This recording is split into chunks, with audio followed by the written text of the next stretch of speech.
Yes, children wisely and successfully. So you're doing a yes. great job with them. So don't ever feel like you're not. Yeah, no, I've been getting a lot of recognition lately from the doctors. They even said with their disabilities, because they're not regular disabilities, and they said, it's a miracle what you've done with these children, and that made me feel really good because I felt like I wasn't doing good enough for them. Yeah, And they no, said, no, you're or absolutely you could doing do, everything and more. yes. Like I said, I love those Now, kids so much. I do everything to them. that's beautiful. Now, my other card that's popped out is the Hermit. Are you meditating at all? I'm sorry. Do you meditate? I pray a lot. I'm not really good at meditating. I've been trying, taking natural That's herbs okay. to help me relax Yeah, and stuff. And I've been kind of working with crystals because I kind of want to do crystal healing. yeah, perfect. Because what I feel like your dad and your stepdad are trying to tell you is that they want you to be able to get time for you. You need some time, whether it's meditation or just time in solitude. Give yourself time Yeah, to find some self-discovery. I feel like you are going through a spiritual awakening, whether you feel like it or not. I feel like there's an awakening and you've possibly that's been going weird through this because for a couple of years. yes, and I'm just kind of exploring it. And first, I used to hide it because people think you're a weirdo, and I keep Yeah, it I to hear you. myself, And Yep, it's like, yep. No, I I opened get up once and somebody thought I went over the cuckoo's nest, so I keep very yes. hush hush about it. I've But yeah, definitely I've been been there myself. lately, Absolutely. lately, stepping into it and studying it myself a little bit about what, who I am and what's my purpose Perfect. and everything, you know. Excellent. Because So the I've been, card's almost also saying seek out a spiritual mentor.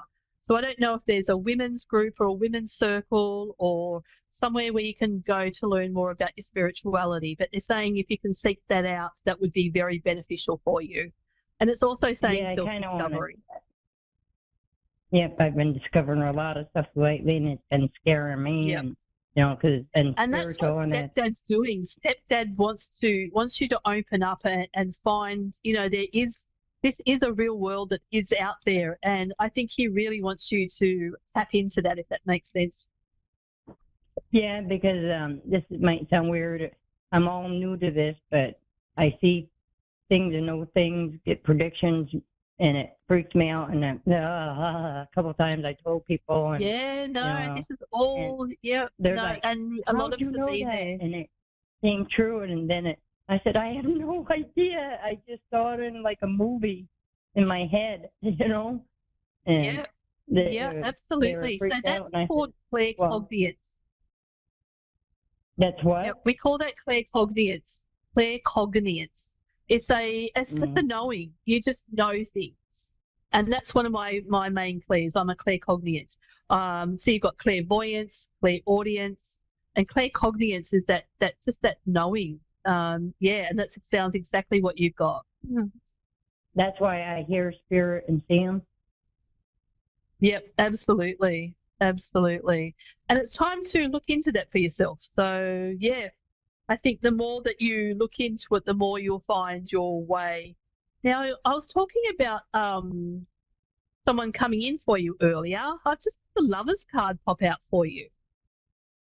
That, Intimate friendships, make choices from the heart. And then also coming from that is the Knight of Water, romantic, flirtatious, being swept off oh your God. feet, a sudden love affair. So don't be surprised if someone just, yeah, I feel like there's someone Well, definitely coming in for you. Yeah. I And think you I know what? might Look, know who I it think is. it's going to be more of a deep friendship. It's going to be an Yeah, outlet for you from the children and just for you to realize that you're still desirable. You know, just because we're getting older doesn't mean that we can be falling in love and having all these beautiful experiences come into our lives. Yeah, and I think it's my friend because we've been friends for like 45 years. But yeah, I kind of sense lately he's been liking me, and I was like, oh no, no, no, no, no. And so I've been kind of Oh, yes, keeping my yes, yes, yes, distance. yes. No, no, no, no. It's him. I'm just using my pendulum and I'm getting a big yes. So yeah, I feel that he could be a little bit shy and doesn't want to sort of quite put himself out there. But I think, yeah, don't dismiss Yeah, I it. think he's shy because I always tell him, no, I'm too busy to have a man. I'm not going to be in any Yeah. relationship. I'm too busy with the kids. Okay, well No, maybe, no, no. yeah, look, maybe you need to make the first move then. Maybe you need to invite him out for coffee or something and let him know that, That ain't there going is to an interest. happen.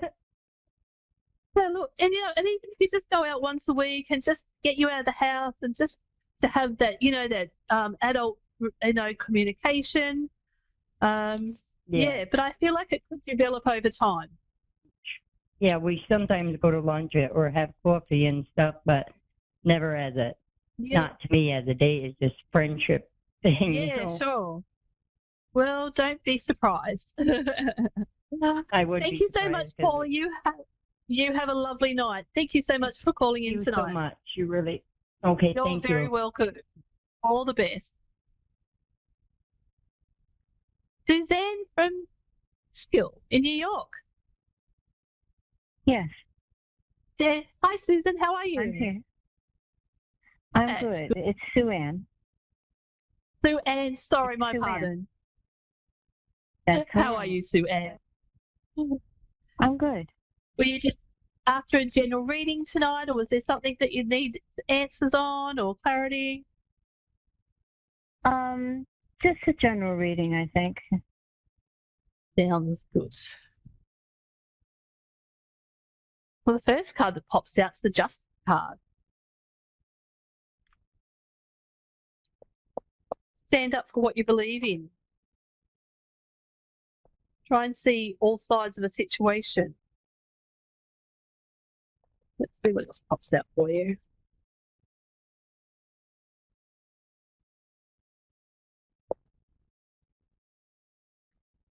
What else have we got now?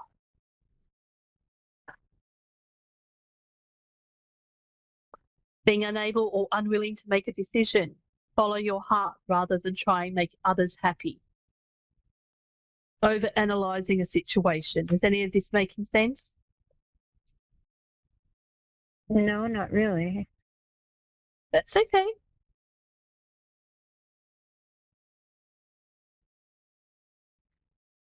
Okay. Happy news about your career. An excellent opportunity presents itself. What's happening at work at the moment That'll for be you? I good. feel like there's something coming through for you. Good. That would be nice.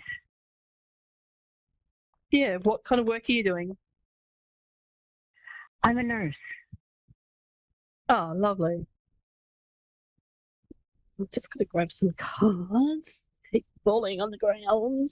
Oh, sorry.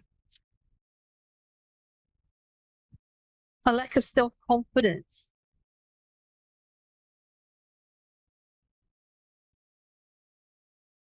Being afraid to take action. Take responsibility for your life. So we've got for you.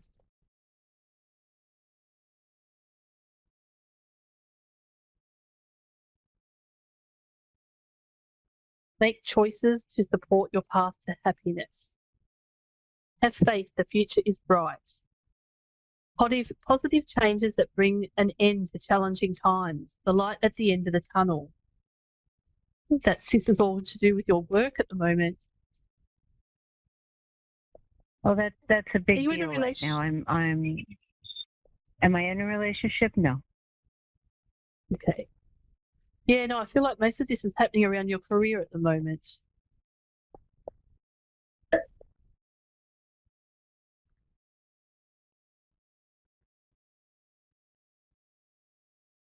Okay.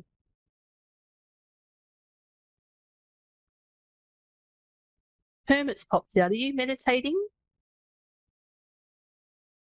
Yes. Good. Do you feel like you're going through a spiritual awakening? I don't think so. No, I don't think so. Okay. Staying seek out a spiritual mentor, self-discovery. So don't be surprised down the track that you find yourself leaning towards spirituality and just seeking a little bit more than what you can see, if that makes sense.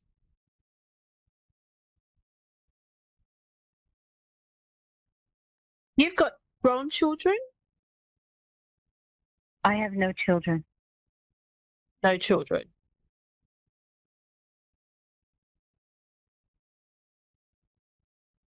The card I've got is emotional contentment, happily ever after.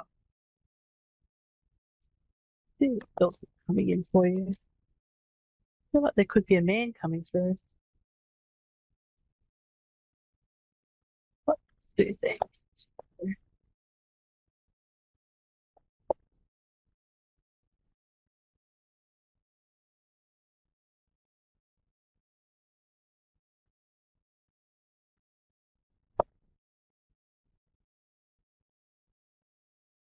Thank you. Sometimes the cards come out so quick and then other times they take forever. Okay. Discontentment or boredom. I feel like that could be in your current job.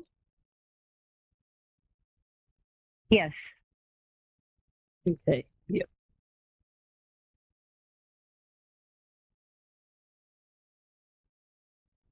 Okay. Saying plan carefully before taking action. I feel like there's an offer or something coming through for you. Well, we said there's an excellent opportunity presents itself. I hope so.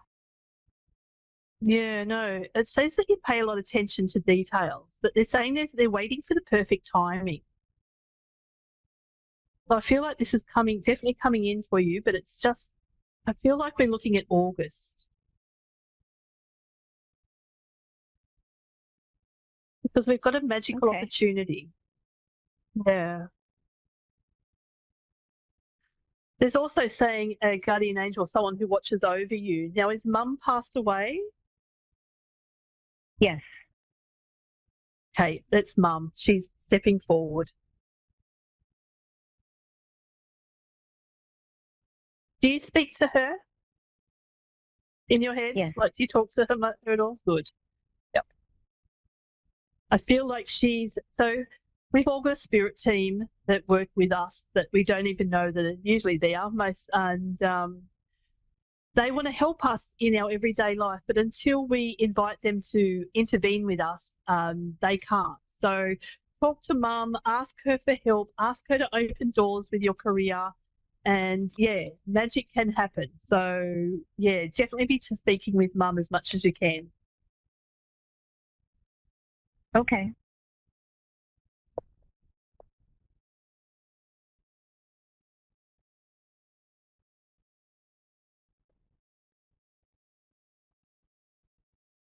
And it's in that quiet time, that meditation time, that solitude time that that you can have a chat with her and ask her for that guidance. Okay. Okay. So I've got endings that lead to new beginnings. So the need to release situations that hold you back is also giving you spiritual transformation. So I feel like there is a spiritual happening for you. That you might not realise. Look, I had been in my spiritual awakening for years before I even knew that was actually what was actually happening. So don't be surprised. The other card that's popped out is the High Priestess. Sorry. It's saying meditate and turn inward to discover your soul's true desire. And I feel that meditation is also where you can speak to your spirit team, speak to your mum and gain some clarity. Because we've got the strength card here. Personal power and assertiveness portrayed with kindness. Realising you're stronger than you know. And then the Magician, magic is alive in your life. What you need to be success will manifest. If you believe, you can do it. So this is about mindset as well. You know, what we think and what we focus on, we bring into our reality. We are the creators of our reality. So just keep that positive mindset as much as possible, and really focus on those things that you really want to have in your life, that new job or bringing that man in and so forth.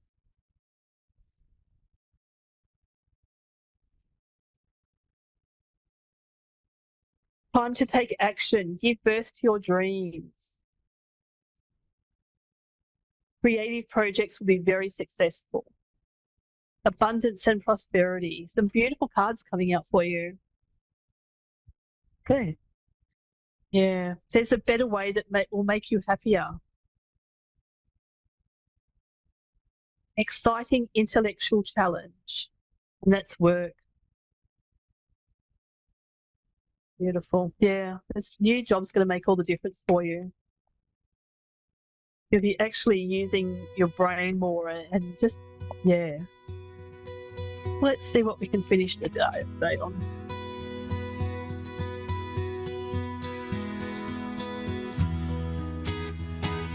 Okay, sharing your wealth with others less fortunate. I do that now. Taking the next steps. Yeah, beautiful. Taking the next steps.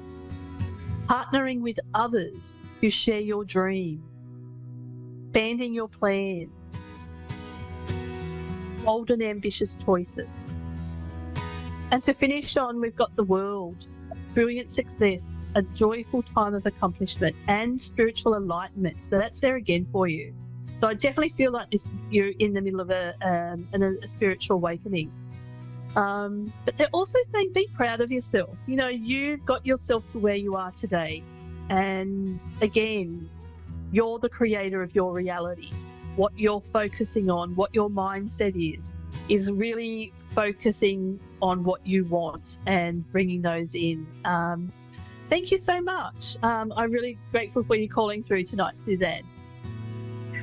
Thank you very, very much for your time, and may you be blessed. You're so welcome, and to you.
A1R Psychic Radio, Earth's #1 psychic radio network, and watching Moonstruck TV, enlightening television.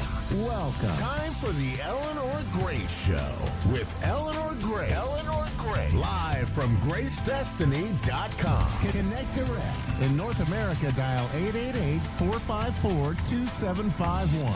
In London, 20-3519-2158. In Sydney, dial 02-8488-3147. Or online, contact us through our Facebook page, facebook.com/psychic radio. Or one of our websites, askoneradio.com or moonstruck.tv. This is the Eleanor Grace Show on A1R, the Ask One Radio Network.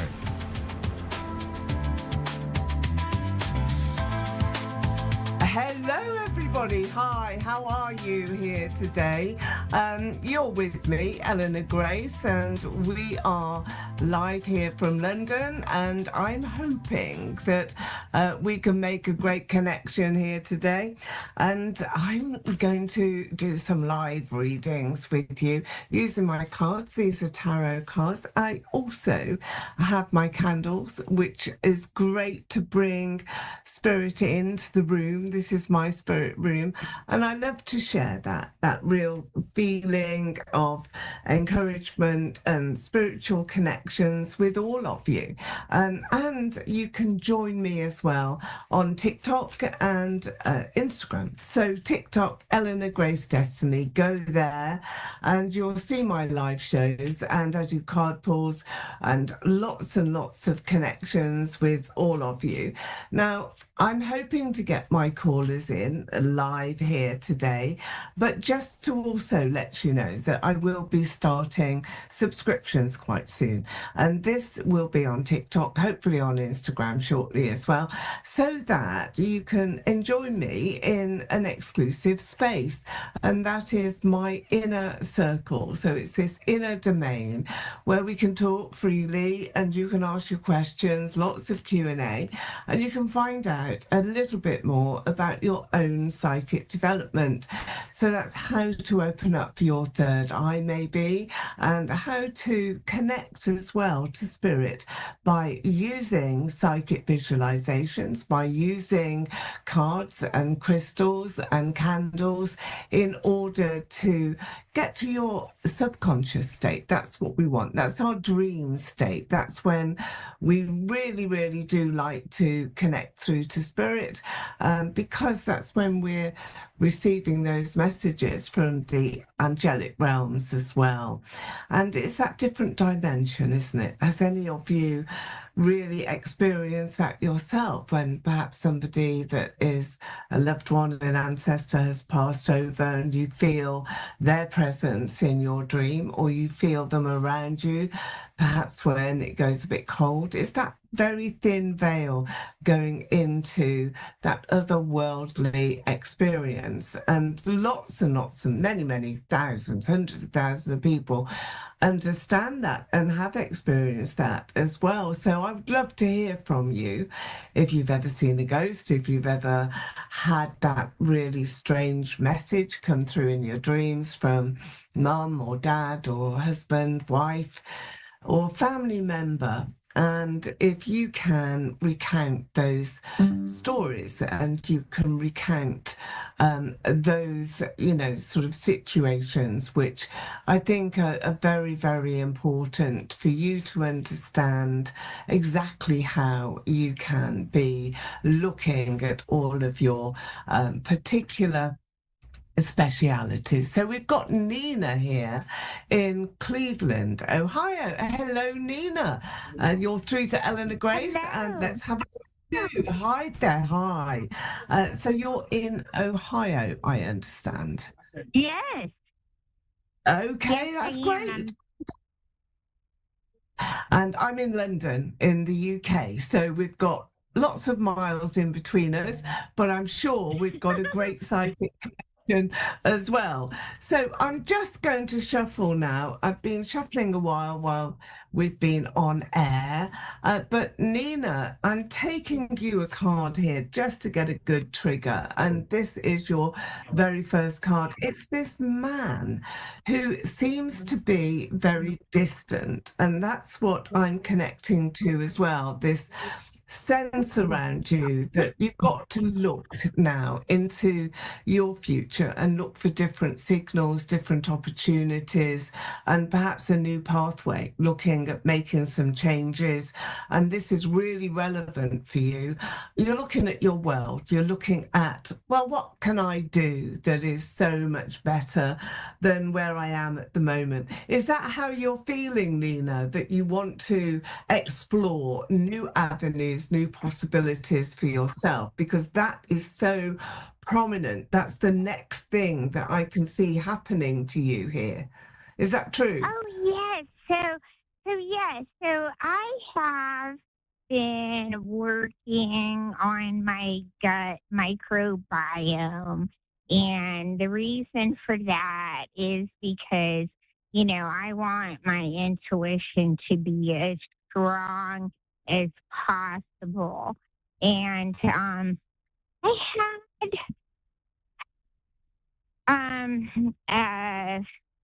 how do I even put this into words? I had a challenging childhood where I'm actually emotionally more of an adult than my primary caregiver, which would be my mother. And yes, I am working in a situation that I did get sexually harassed. And you're right, I need to get out of it. I need to get another job. I am an amazing salesperson, and I am applying for other jobs. But you're right. I think this job was just an affirmation for me that, yes, you are good at selling, but you need to move on.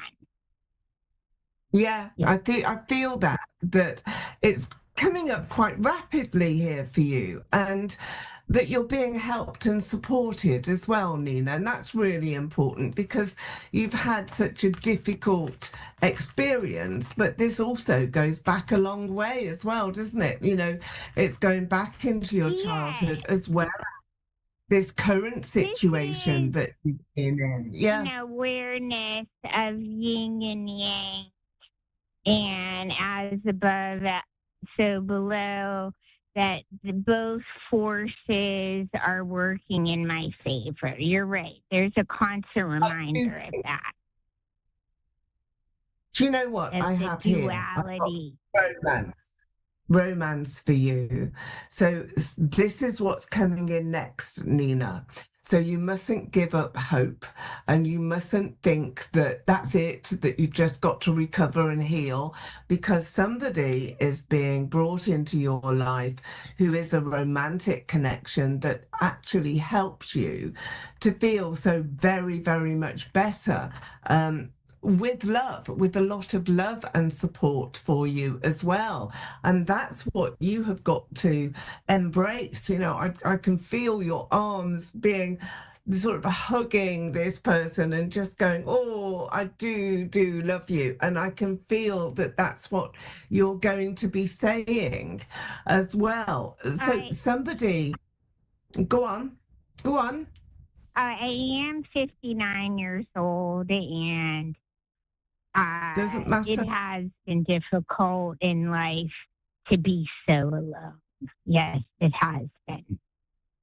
Well, you're being told and I here did to have be a nice romantic weekend this past weekend, so that was nice.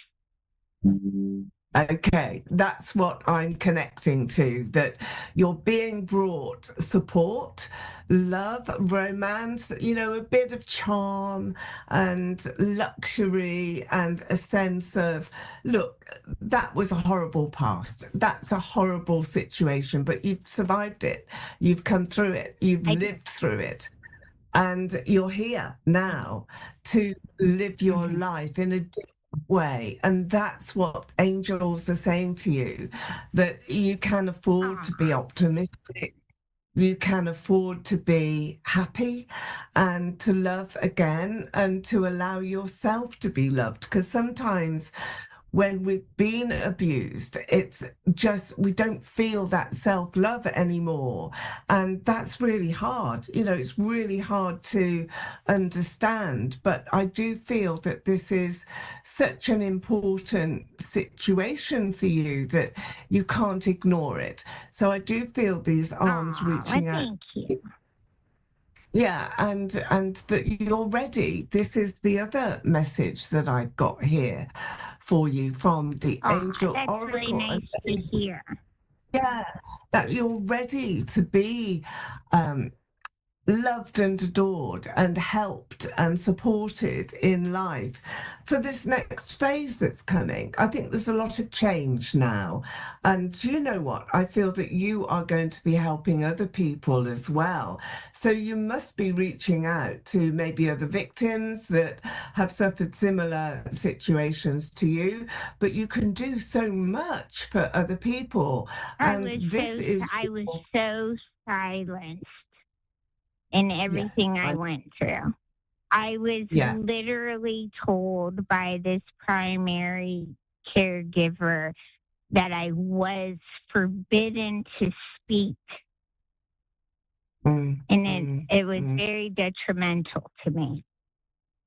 Well, yeah. And you had to do as you were told. You didn't have any choice, did you? Yeah. Right. No, I had no choice. That you had to suffer. And yet I feel that you're out of that now.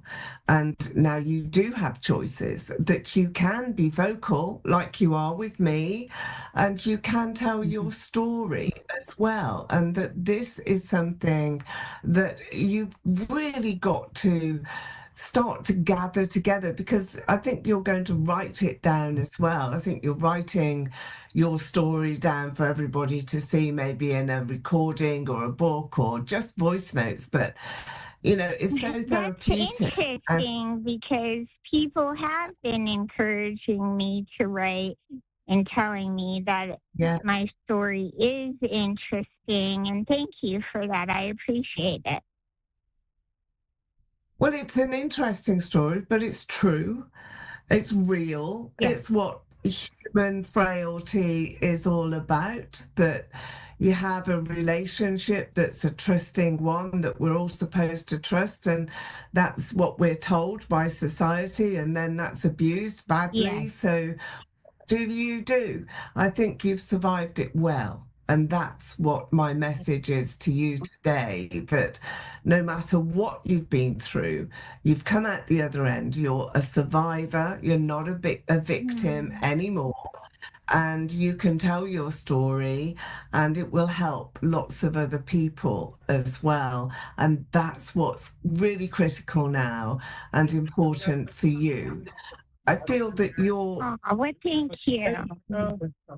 I think your own psychic senses are also very powerful. I think you're going to see that a lot, that you will develop further and further and further with your own ability to connect with people. Your own intuition will grow. And you do have that. Such a lot that was trapped inside you is now going to be let free. So a lot of those revelations will come to you. If you have bad memories, dump them. Don't carry them. Just dump them. Put them in a little balloon in the sky and pop the balloon so that you never have to see that again. So those memories have gone. But it's been delightful to connect with you today, even though we're so many million miles away. And I do have you really getting some sort of really nice present or prize. That's what's coming in next. So bless you, and I wish you well. So my next caller here is Michelle. Hello there, Michelle. How are you? Oh, all right. I've been out looking for property, and I'm wanting to sell my boat, and I'm trying to figure out how far away to drive because I want to be close to the coast. I'm on the river now, of course. I'm on my boat, but I'm kind of worried. Yeah, sure. Am I going to be able to get enough money to buy a house too? So I don't know whether to get a pole barn and then build a little cottage on it. But then everything's so expensive with septic and water because you got to drill a well. Ooh. I mean, if you find a place that has a well, I don't know. But anyways, whatever you see, honey. I've just been out wondering how far to look. Okay, well, this July, this is your first card. It's a timescale card that I've got for you here, Michelle. And that's about where we are now. So July, now we're halfway through the month almost. So you've got the rest of July to discover this place. I don't feel that it's very far away. I think you've already identified the location that you want to be, but I don't feel that it's as far as you think you've got to travel. It's nearer than what you think. So you're on the water now. You're going towards the water. Here you are driving. I've got you driving. You're in your own chariot here. So you must be on the road because that's where you're being taken. 10. So I've got the number of 10. I'm going to give you that because it's either the start of a word, 10, T-E-N, or it's the number 10 that I want to give to you because that, again, is giving you this axis of very, very fortunate time between now, July and October. So this is the time to make a decision to settle and to resettle. Going to be very happy with where you end up, very happy with the surroundings. It's quite rural. There's a lovely scene for you. Blue skies are around, so there's lots and lots of really wide sky. That's what I'm seeing here. And you're on the edge here, so it's not a cliff edge at all, but it's sort of like at the edge of a village or a town, the edge of a community that is really quite upmarket. So I think you're going somewhere quite luxurious, I would say. I mean, this is not downbeat at all here, Michelle. This is really nice. I can see a massive tree. And it's sort of like a shelter for you because it's right behind you, this tree, and you'll sit there a lot and you'll think a lot about your situation. You'll deliberate a lot. Maybe this is where you will remember souls that have passed as well, spirits that have passed in your family. 10 of Swords, another 10 card here, but this is the ocean. This is the waves coming in. So is that where you're planning to be, by the coast, by the ocean? Is that where you would like to go? Yes, I would love to be closer to where I can walk. And so I've always been in a rural area, but this is like really rural where I'm at. So the beach is probably about 17, 20 miles away from me right now. Okay. So what would be so I would 10 love to be miles closer. away? What would be 10 miles away from you? Is there somewhere that you've already seen or that you like that would be about 10 miles from you? Because that does seem to come up quite a lot here. The rural area, but water is there. You're not very far from the ocean, but there is also a river as well that comes from the ocean. There's mountains that are here too. And this beautiful scene that you will have. So you'll be looking out onto this huge sky. So there's nothing in front of your view. So you're not restricted. There's no houses in front of you. You've got this wonderful view. And I think that that's important for you to keep as well. There's a female here, a lovely lady who's a good friend, a companion, who will also, you'll be befriending her. She's living close by and you'll really like her. I mean, she's got very dark hair, really brunette. I'd like to give you her name as well.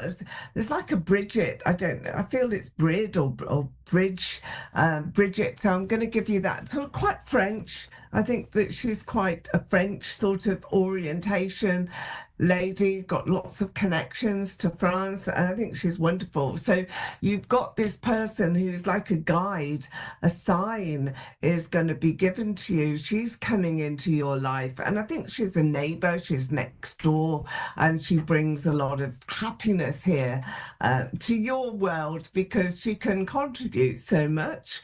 You will put your burdens down. There's another 10 there. There's more water that I can see. So did you just come out of a relationship, Michelle? Is somebody 2 years passed? ago, Right. 2 Okay. years ago, I came out of a relationship, and I'm trying to get back together with my ex. Yeah. Okay. I feel that there is a repatriation from the cards that I've got here, but I also see a man who is in spirit with you, somebody who's passed over, who wants to send lots of love and a new key, you finding a new route for yourself and finding that happiness as well, which you've got to have because you're connecting here so strongly to the spirit world. So you will have had lots of dreams and little messages that have come through, and you are also feeling quite devastated, I think, at this opportunity that you've got to move on and to resettle and to find these new routes that you're putting down. But I think you're really finding it hard to leave where you are. Is that true? Is that a difficulty here for you, Michelle? Oh my God, you are so spot on. So I love living on my boat, but my health, I've got RA, which affects all my joints. So I need some type of cottage or something that's on land because I may end up being in a wheelchair, and I can't really afford to be here forever. It's like $1,800 a year plus your boat insurance. So I really need something on land that's more paid for. So are you on medication now? Because I've got you taking tablets that will fix this, that you won't be in a wheelchair at all, ever? Well, I probably will be in a wheelchair. My grandmother was, but 10 years ago I couldn't walk. So I've been doing good, and I do all herbal stuff. I don't take any medicine, but I do have to have surgery next month. So I'm just really worried, There's something that you're going to take. I'm going to say to you that there's a biological medicine that you can take, a tablet, and all of this will go away. Well, they tried that. I've been on every biological drug, and I had an allergic reaction unless they come up with something new, because I broke out in skin after taking a biological drug. Yeah, that's happening all the time. I do think that there is something for you. The operation, is that minor? Is that a small operation? Not really. They're going to do complete reconstruction of my hand. They're going to put all new joints in my knuckles. What do you call it? Arthroplasty or something? Right. So it's going to be about a 2.5 hour surgery. So is your hand like a claw at the moment? Is it like a claw? It's starting to, yes. My ligaments have dropped, and I can't hold my fingers up. Right, okay. So the biologic drugs just didn't work for you up to now, because there is something that will work. I promise you there's something that will work. And that's what I'm giving to you from Spirit, because there's a man here who is saying, don't worry, don't worry, don't worry. It is going to be okay. I know that you will get your place. You will be on land. The operation will be very painful, but you'll go through it. You've already gone through so much, but you're doing okay. You've been walking for a decade, for 10 years, but there's new developments here. And there is a new drug that you will have, and that is going to be so very important for you to understand. You've got to have that hope. You've got to have that faith, because it's there for you. So don't be thinking that you're going to be allergic. Try and train your mind to say, I'm not going to be allergic to anything. It's not going to happen to me. I'm going to fight this. I'm going to overcome it. There will be a drug that I can take that will stop this, because the operation will be painful. You won't want to go through anything like that again. And you've got the ace. That I'm going to give this to you here, Michelle. This is the Ace of Cups. So this is a great outcome, and you will be so very pleased with everything that is being recommended to you. And this French lady that I have as well, who's next door, so it's got to be on the land. She is also going to be really helpful, and you will not go into a wheelchair. You have to have this mindset now where that belief is strong. I do not see you with that disabled body. You will keep and maintain that able body. Keep exercising, keep pushing for drug treatment. Tell yourself you're not allergic. Your body will accept and entertain and trust the process. That's what Spirit are saying to you. So I'm hoping here that you recover well and that you find yourself in the right place that's not too far. There's lots of many happy years ahead, and I'm wishing that for you. I'm wishing the cosmic order to treat you kindly, Michelle. So wishing you all the best, and I've been Eleanor Grace, and I will see you here again next week, and thank you for joining me.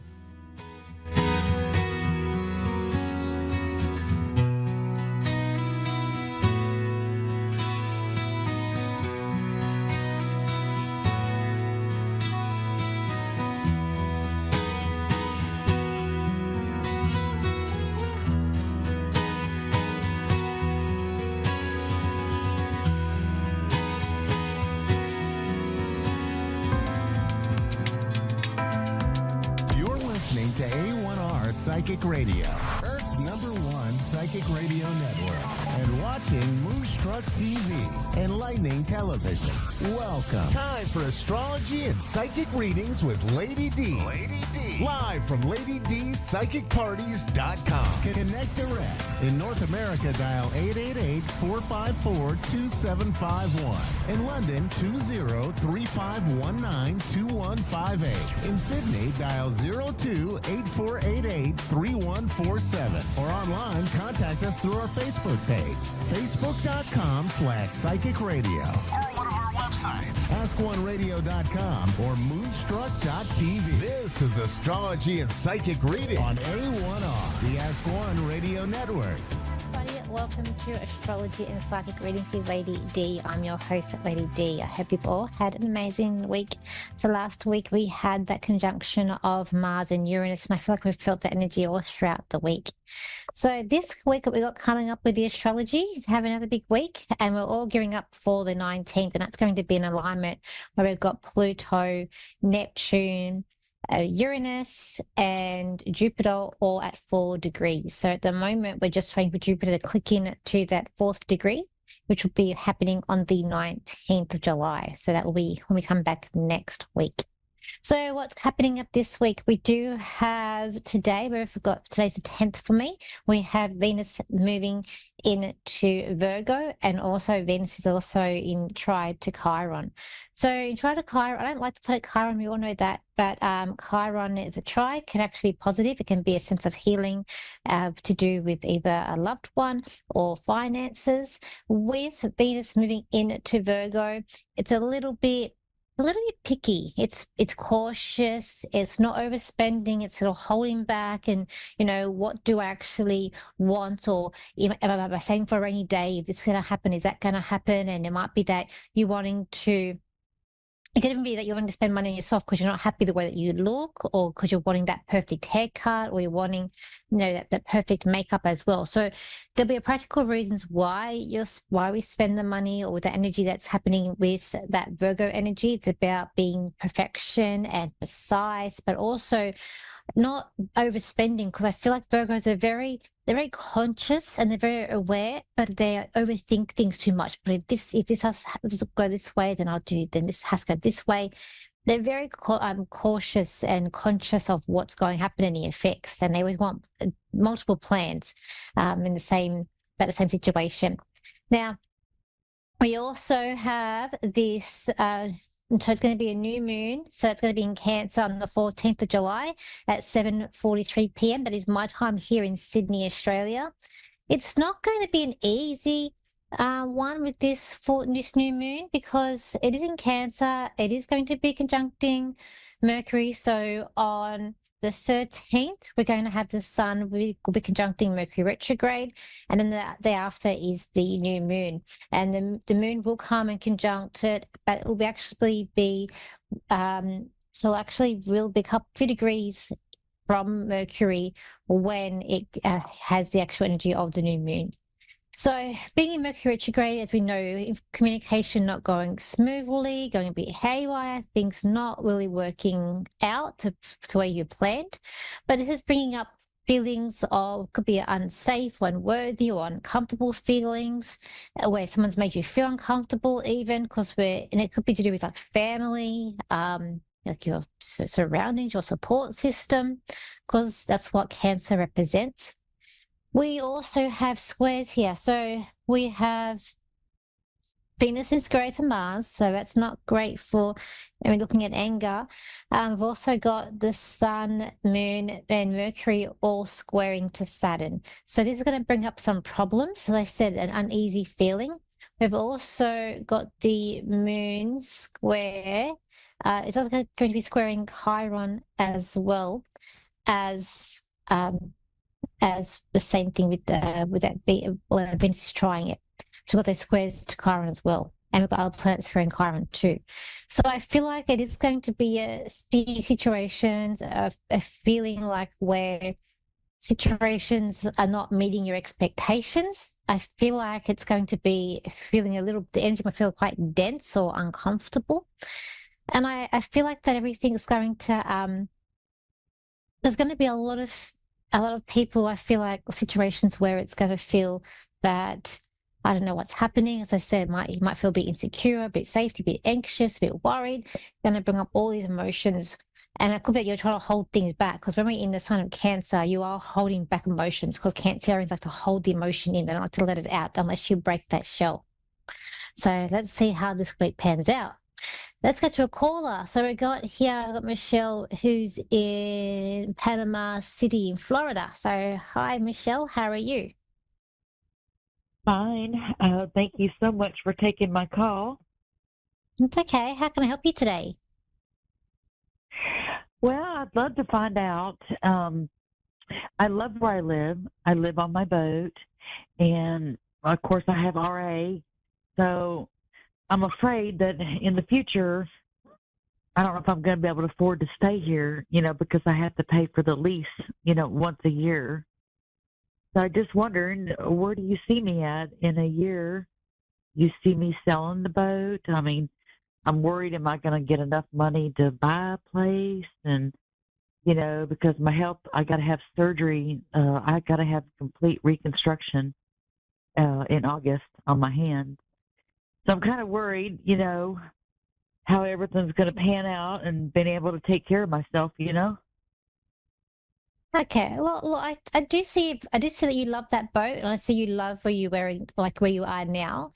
I do see, like, though, I don't know if there's been some storms or the waves a bit choppy. I just see it being not smooth; it's a bit choppy, a bit wavy where you are.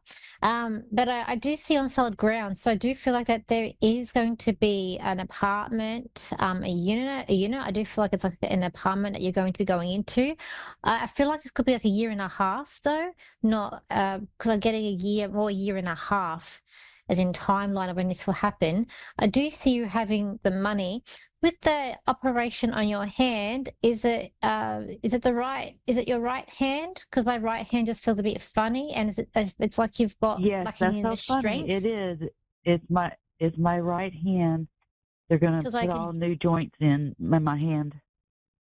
I feel like you're losing strength in it as well, because I feel my hand just feels a bit tired and weak.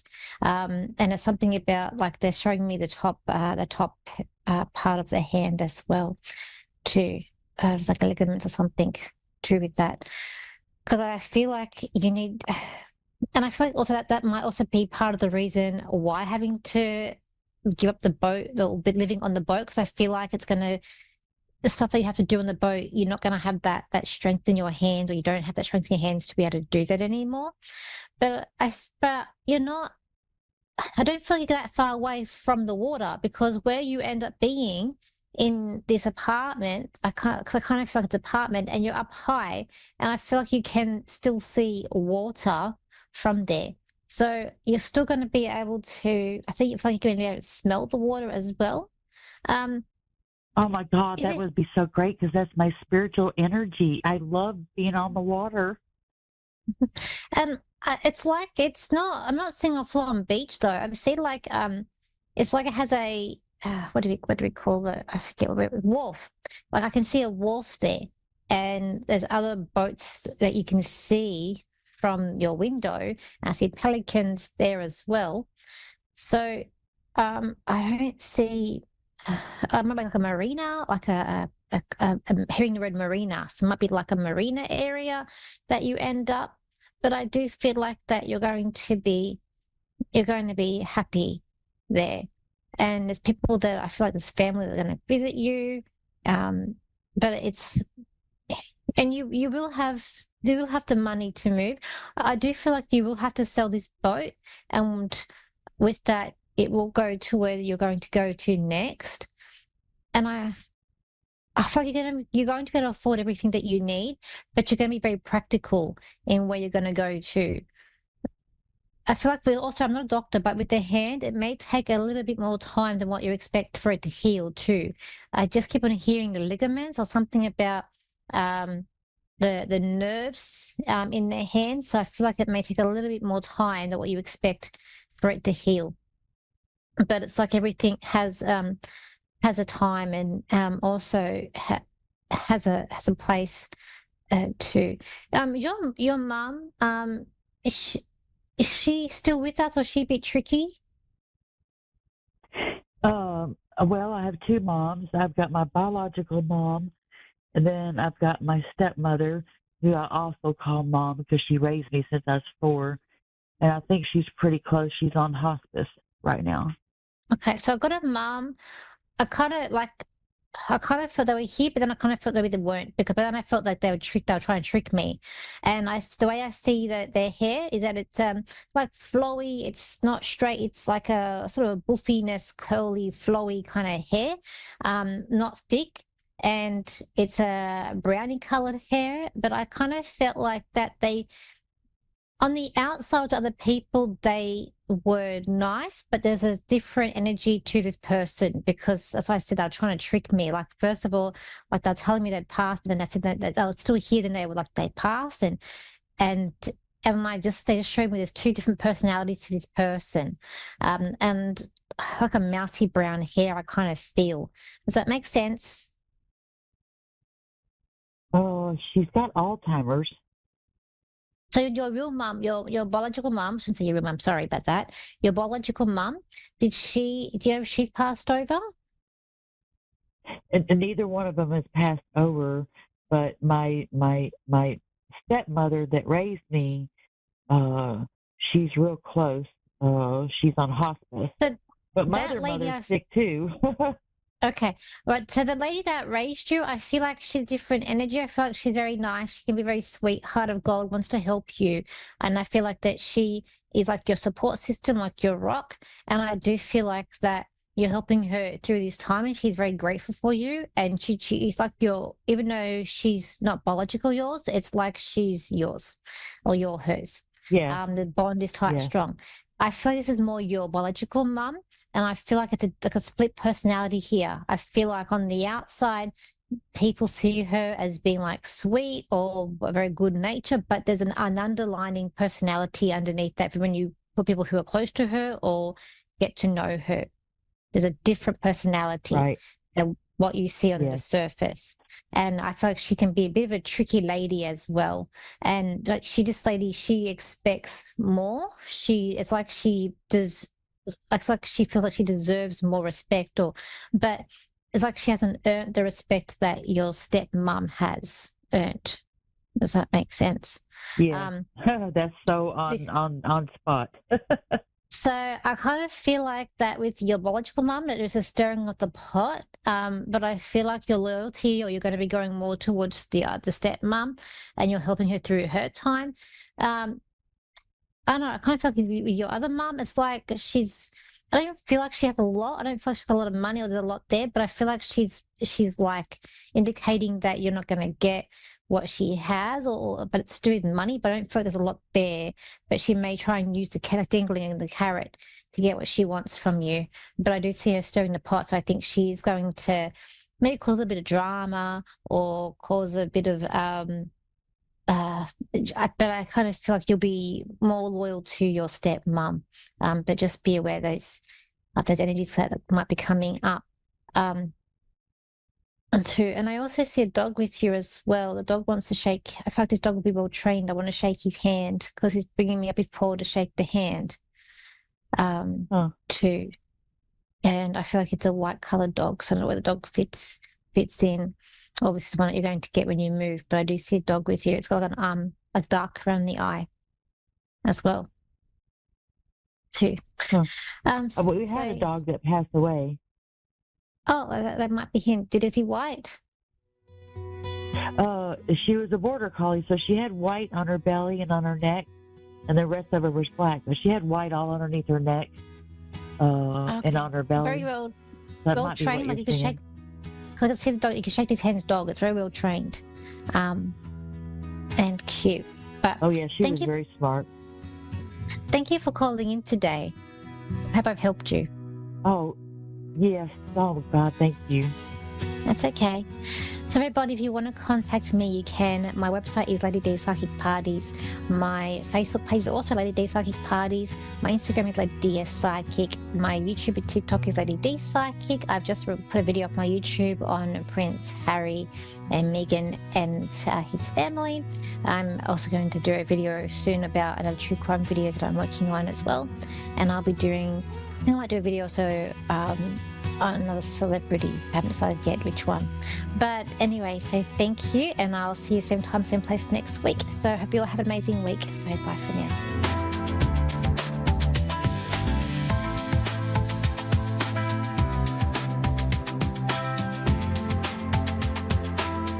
You're listening to A1R Psychic Radio, Earth's #1 psychic radio network, and watching Moonstruck TV, Enlightening Television.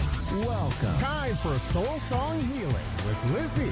Live from soul-songhealing.com. Connect direct. In North America, dial 888-454-2751. In London, 20-3519-2158. In Sydney, dial 02-8488-3147. Or online, contact us through our Facebook page, facebook.com/psychic radio. Or one of our websites, askoneradio.com or moonstruck.tv. This is Soul Song Healing on A1R, the Ask One Radio Network. Hi, this is Lizzie with Soul Song Healing, and today I'm going to be talking about past lives. I'm going to take a reader who's interested in their Akashic record. We've all had different lifetimes that might seem unfathomable to some of you, but there are often trends between our lifetimes. Sometimes similar feelings, lessons that we learn, experiences we have. It's the journey of the soul. I think it's very fascinating. And I offer Akashic record readings professionally. So I'm just going to be doing one today. And hopefully we got a caller with some questions about their past lives. Hello. Okay. Can you hear me? Yeah, hi. Hi, what's your name? Oh, Daria. Hi, Daria. Do you have any questions about any of your past lifetimes?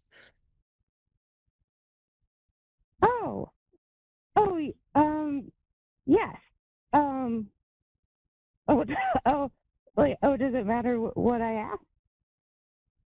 No, go ahead and ask. Oh, well, I had wondered if I had a past, I mean, everyone wondered, I wondered if I had a past lifetime in Egypt.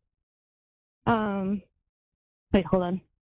So I wondered if I'd had a past lifetime in Egypt, and also, I also wondered if I had ever been like a priestess, or I know it sounds really egotistical, but like I have all these random thoughts. Like I also thought I might have been a slave owner at one point. Okay, well, let's see if let's start with, okay, so you want to know if you were high priestess. I'm going to answer that one first because that one came through first. What I'm seeing is that you weren't exactly a high priestess, but you preserved sacred knowledge. And this had to do with knowledge about Jesus, which is interesting. It's basically sacred knowledge. You were tending to a sacred fire. That's more of an analogy, but you were in a group of women. This was after the death of Jesus, and you were preserving, this is Gnostic wisdom that you're preserving. And you were studying texts and you were doing ritual and ceremony with these women, and you were very pure of heart. You were a very good person. And what I see, which is really interesting, is like basically they're saying that they're like portals to higher consciousness that Jesus like laid the path to, and that this was something in his life that other people could experience if they were able to access this knowledge. So there's a part of this order, I guess, of women that wanted to keep this knowledge sacred and keep it protected. I'm not sure if that was, really, if there was really someone coming after it, because I'm not really getting that. What I see was really interesting, Daria, is that I see an image of you in the forest coming out of your hands. So like you're working with energy medicine, but it looks like this yellow light. And what I hear is that villagers, like the villagers in the surrounding area, they didn't know exactly what you all were up to, but they respected you because you would come and you would work on people when they were ill. And this was just, they keep saying portals to consciousness, basically that we could access certain abilities and certain states of consciousness the way that Jesus did through this ancient wisdom. So that's pretty fascinating. Let's see, what else did you ask? You want to know about Egypt and the slave? Okay.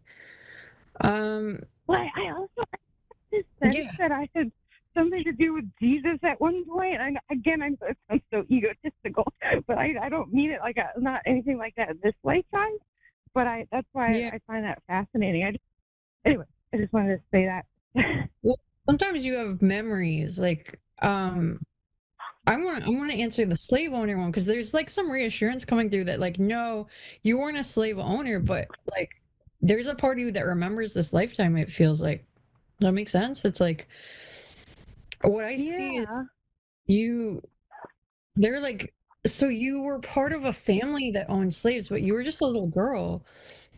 You grew up with this family. You remember? Yeah. No, I meant. Sorry. No, you're fine. This guy. Oh, sorry. Yeah, I don't mean to interrupt you though. Try not. Okay. Yeah, no, I'll just tell you more. Okay, go ahead. You were like really fair-skinned, and you were like, so basically like in this lifetime your father was violent and abusive and your mom was not okay, and you felt really trapped in your own family. So and you really did not agree with the fact that your family had slaves, and there was a part of you that wanted, it's not that you wanted to be a slave, but you wanted that connection to them. You were looking for family, and you dreamed of having this liberating them and like living as a tribe with them somewhere else. And I see there was this man, an older man who was a slave, who you would go to, and he almost played the role of a father figure for you. Like, I know that sounds strange because of the power dynamic, but he showed you what a man was supposed to be. Does that resonate with you? Yeah, like a lot. Wow. Yeah, That's- yeah. Do you have some memory of this? That's really interesting. Well, Um, well, it's kind of like I have this kind of on my own. I only had this funny sense that maybe I had been involved in slave ownership, but then I I met this guy, this older guy. Now he's white in this lifetime, but we met, and that's a coworker of mine, and he's like as white as you can be right now. But he said he had this really vivid dream once that he was a slave, and that there was this young girl that he was really close with, and he thought it might be me. I can't remember how we concluded this, but it was me too. Oh, wow. The crazy thing is, this was not your first lifetime with this person. You had another lifetime where he was your brother in ancient Greece. So you were, again, a woman, he was a man. And you were kind of bored in this lifetime, Daria, because unfortunately, when he was your brother, he was very self-serving. He wanted to climb the ranks. He was all about, how can I get ahead? You didn't really know him very well. There was a big gap between you. And you were bored because you wanted to learn the things that men were learning, and you just weren't allowed to. And in both lifetimes, there's just a feeling of not liking your life that much, or feeling isolated or disconnected from others. But it's interesting because when he was your brother, he's very self-serving and focus on self. And then when he was this older man who was a slave, he was the leader of his people. He was the one who took it upon himself to take care of everyone. So that seems like a really interesting progression as a soul. That's so crazy that you met someone and had this memory, though. That's wild. Yeah, and he's not the type of person. He's not spiritual. He's not in those communities. So it's wild that he's really not into that. But he said he had this vivid dream once, and I think he does believe in past lives. But I can't even remember how he. For some reason, I think we had a resonance with each other. Is the thing, and I guess maybe through intuition he remembered the dream and felt like I was from that dream he had. Because he said it was different from other dreams, really vivid, it felt like something, like an actual memory, And he said he'd always been really interested in slave times. He likes to read firsthand accounts of what it's like to be a slave, written by slaves. So, and he doesn't even know why he's so into that. He's as white as you can be this lifetime, which is interesting, So some of these, I've had really powerful dreams of other lifetimes that were not dreams. It was they were a dream, but I was there. So I totally understand that experience. Let's see, the other question you had, I think we have some time, about ancient Egypt. So let's see. Okay, so this was a lifetime. Again, you were a woman in this lifetime. There was a war that broke out, and a lot of heaviness. You really were tending to people, physically, mentally, emotionally. And no matter how much you tended to them, there was this feeling of I'm not enough, I'm not doing enough. And then it shows you as an older woman. And by the time, hold on 1 second. Okay. By the time you're an older woman, there's peace in this land, basically. But they're kind of telling me that this feeling of I'm not enough, or I'm not doing enough, stays with you in this lifetime. So that's something for you to heal in this lifetime. Oh. Yeah. That's something. I mean, that's it. Yeah. You're doing a lot, but you just kept saying, it was almost like you took upon, it was all you felt like it was all your responsibility to heal everyone. I kind of know that feeling. Oh yeah, yeah, I do. I have had that feeling. Although like this lifetime, I think I'm not very good at doing that. But I feel like I have that like intuition to want to do that. So you know, That's that drive to want.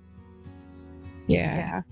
I guess focus on what you already doing and appreciate that rather than going into like I'm not enough kind of thing. Well, thank you so much, Daria. Please reach out to soul-songhealing.com if you would like to book a session with me. Thank you so much to our caller, and yeah, fascinating stuff.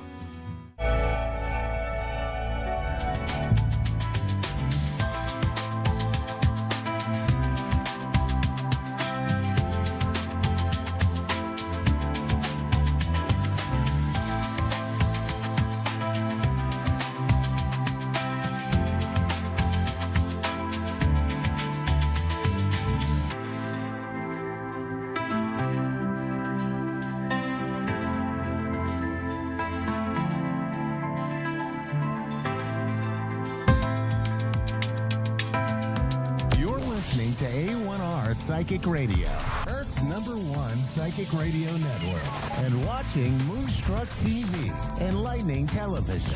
Welcome. And now, Reverend Elliot's Magical Window with Reverend Elliot.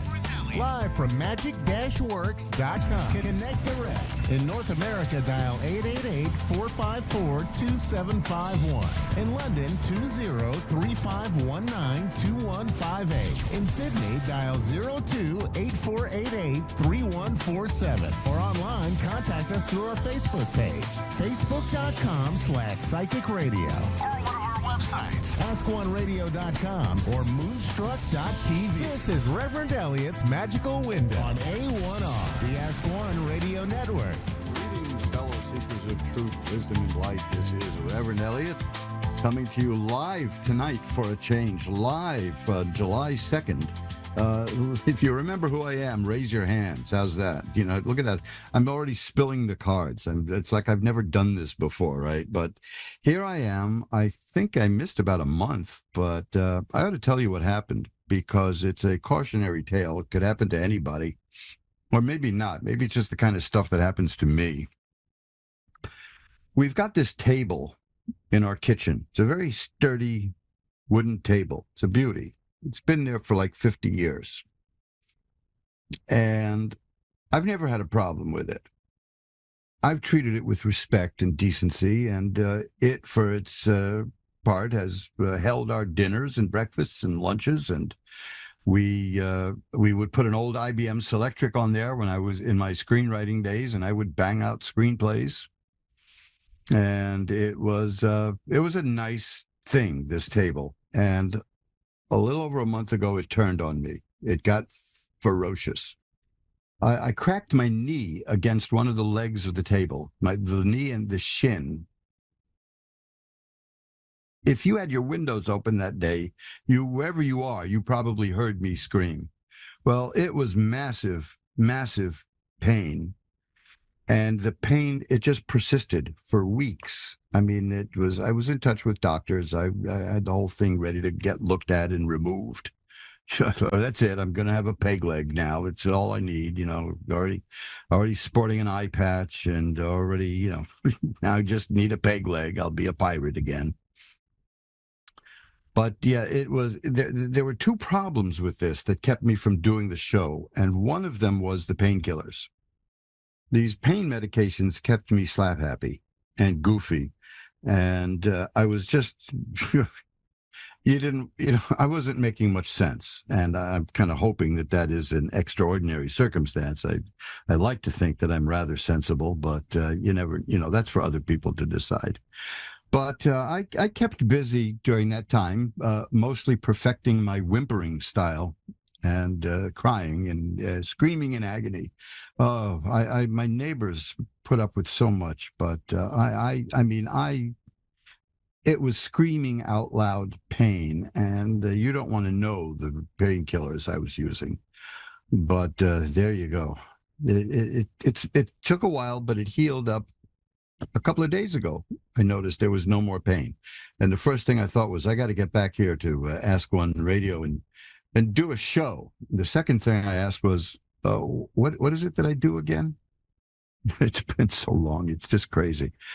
Well, anyway, I'm back here now. It's the dead of summer, and I love it. I love it. I live for heat. I love heat. And I tell you a story about that. I got into a cab a couple of days ago, naturally heading to a doctor's appointment. I'm always going to doctor appointments.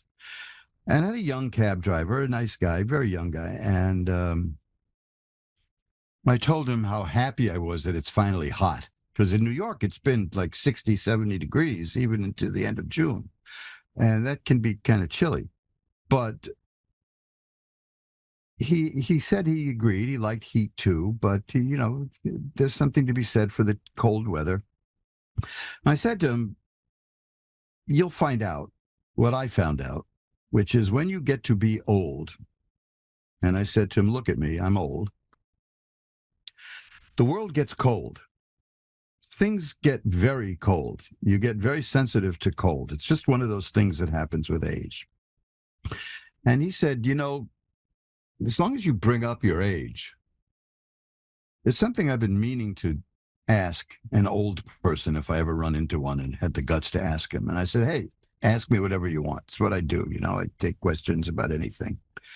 And he said, as an old man, he's like, he got the point, right? What is it in your past, in your life, that you regret not having done? And I told him quite honestly, nothing. There's nothing I wanted to do that I didn't do. And he said, well, did you jump out of an airplane? I said, well, no, I never did that. He said, so you see, you didn't do everything. I said, well, I never wanted to do that. I never wanted to do that, which called to mind an old joke. And I mentioned this. There's a guy on an airplane, and he's skydiving for the first time, and he jumps out, and he pulls the ripcord, and nothing happens. And then he said, no big deal. He'll pull the emergency cord. Nothing happens.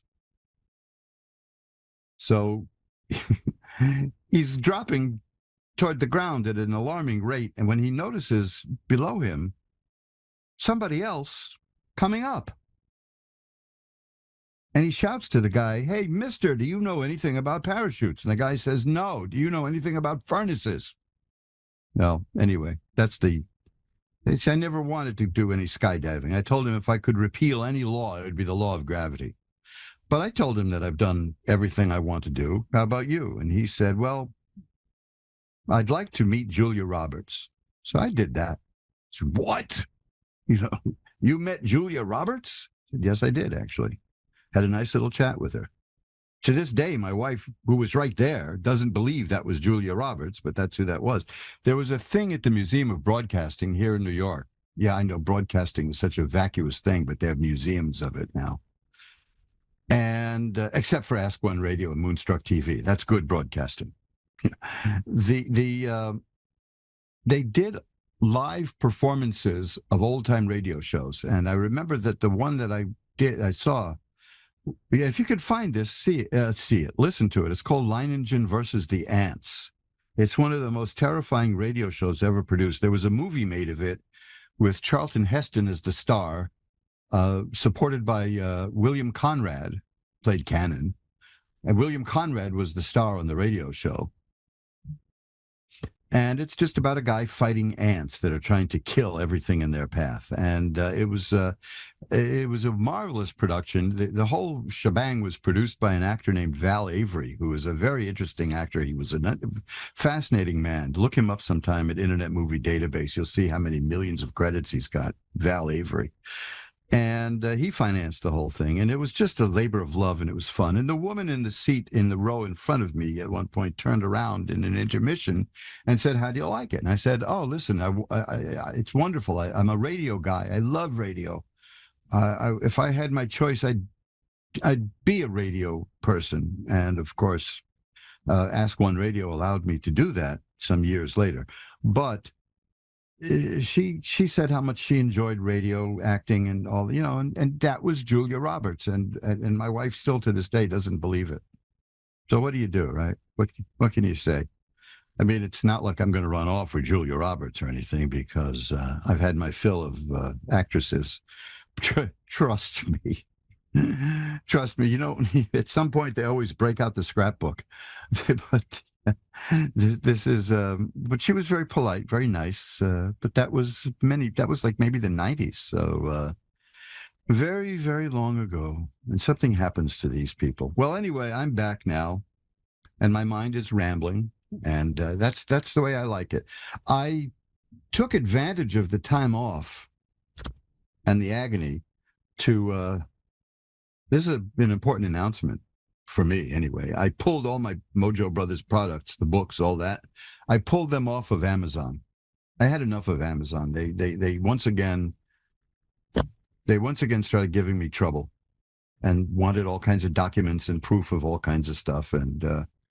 And they've done this every year. For the last few years, they've given me a hard time. Usually it's about the 10 lost books of the prophets, but this time it's just about everything. So I just didn't fight. I didn't argue. I just yanked all the products, and I'm relocating everything at eBay now. And it's already paid off. I just sold out a run of Mojo Brothers shaving soap at eBay. And let's see, I think I've got some of them here. Do I have them here? Let's see. What do we got back there? Yeah, there they are. Look at that. They're hiding back there. See? This is a canister of Mojo Brothers shaving soap. This has become my absolute favorite shaving soap of all. Not just because I make it. That adds a lot to it, but because it's really good, fluffy soap. Now, men, you'll get this. I have not nicked myself or cut myself once since I started using my own shaving soap. That's how good it is. It just lubricates everything smoothly and beautifully. And there's a misconception about the purpose of shaving soap. And if you go to my website on this, which is at mojobrothers.com, check out the shaving soap page. There's a mistake that most men make while shaving, and I put out a pamphlet about that, free pamphlet. You can download it, no strings attached, and read what the biggest mistake is men make while they're shaving. It's illuminating, and unless you don't care, then it isn't illuminating, right? But anyway, I moved that and a few books over to eBay, and I'm going to be moving everything over to eBay bit by bit. And I already sold out the shaving soap. I'm going to mail that out tomorrow, and I'm going to make another run of soaps. It's fun to make. I like it. I'm not going to let a mayor of New York who wants to take over the means of production is not going to take over my soap. Let me tell you, I'm the last bulwark against this bizarre socialist idea of, well, let's seize the means of production. And by the way, one of the things I found, because I know that socialism is hip among very young, putzers. What they don't understand is, and they never will, is what a capitalist is. They think that anybody in business is a capitalist, but that's not true. I mean, I've had my own businesses, and I was a businessman. I was an entrepreneur. I've started several businesses in my life, but that doesn't make me a capitalist. A capitalist doesn't work. A capitalist is somebody who makes money off their money. That's why it's called a capitalist. And I know people who people call a capitalist who work 18 hours a day. That's a very bad capitalist, isn't it? I mean, you're supposed to not do anything. You're supposed to be a leech on society.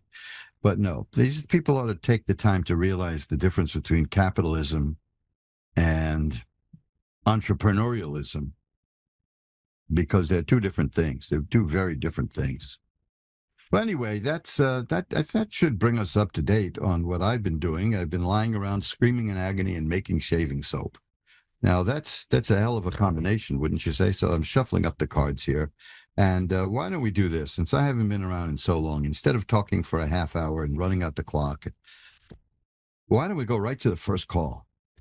Did you like that? Let's see.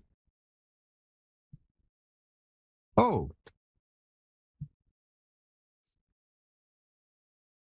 The applause meter approves. So listen, let's ring a bell 3 times now to declare sacred space.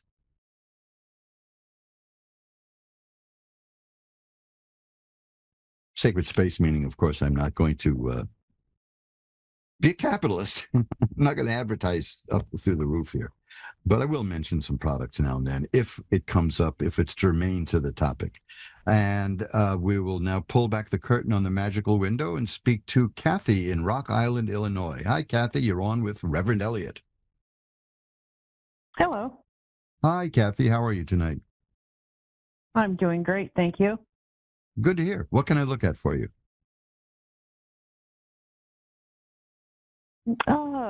Just whatever you want to see. Well, I've got some interesting cards here. Are you making changes in your life? Not really. Okay, because I see that perhaps that's coming. There's an interesting card here, which is the Six of Swords. That's a card about a person who gets from where they are to where they want to be through willpower and their own efforts. And that generally refers to somebody who's improving the quality of their life. I've also got the Judgment card here. Are you involved in anything legally? No. Okay, good, because that usually doesn't mean that, but sometimes it does, and I get concerned about that stuff, being married to a lawyer for 40 years. But the Judgment card is telling me that you're going to get something that you deserve, something that you weren't getting, something in your life that was really owed you, let's say, and it's going to be coming your way.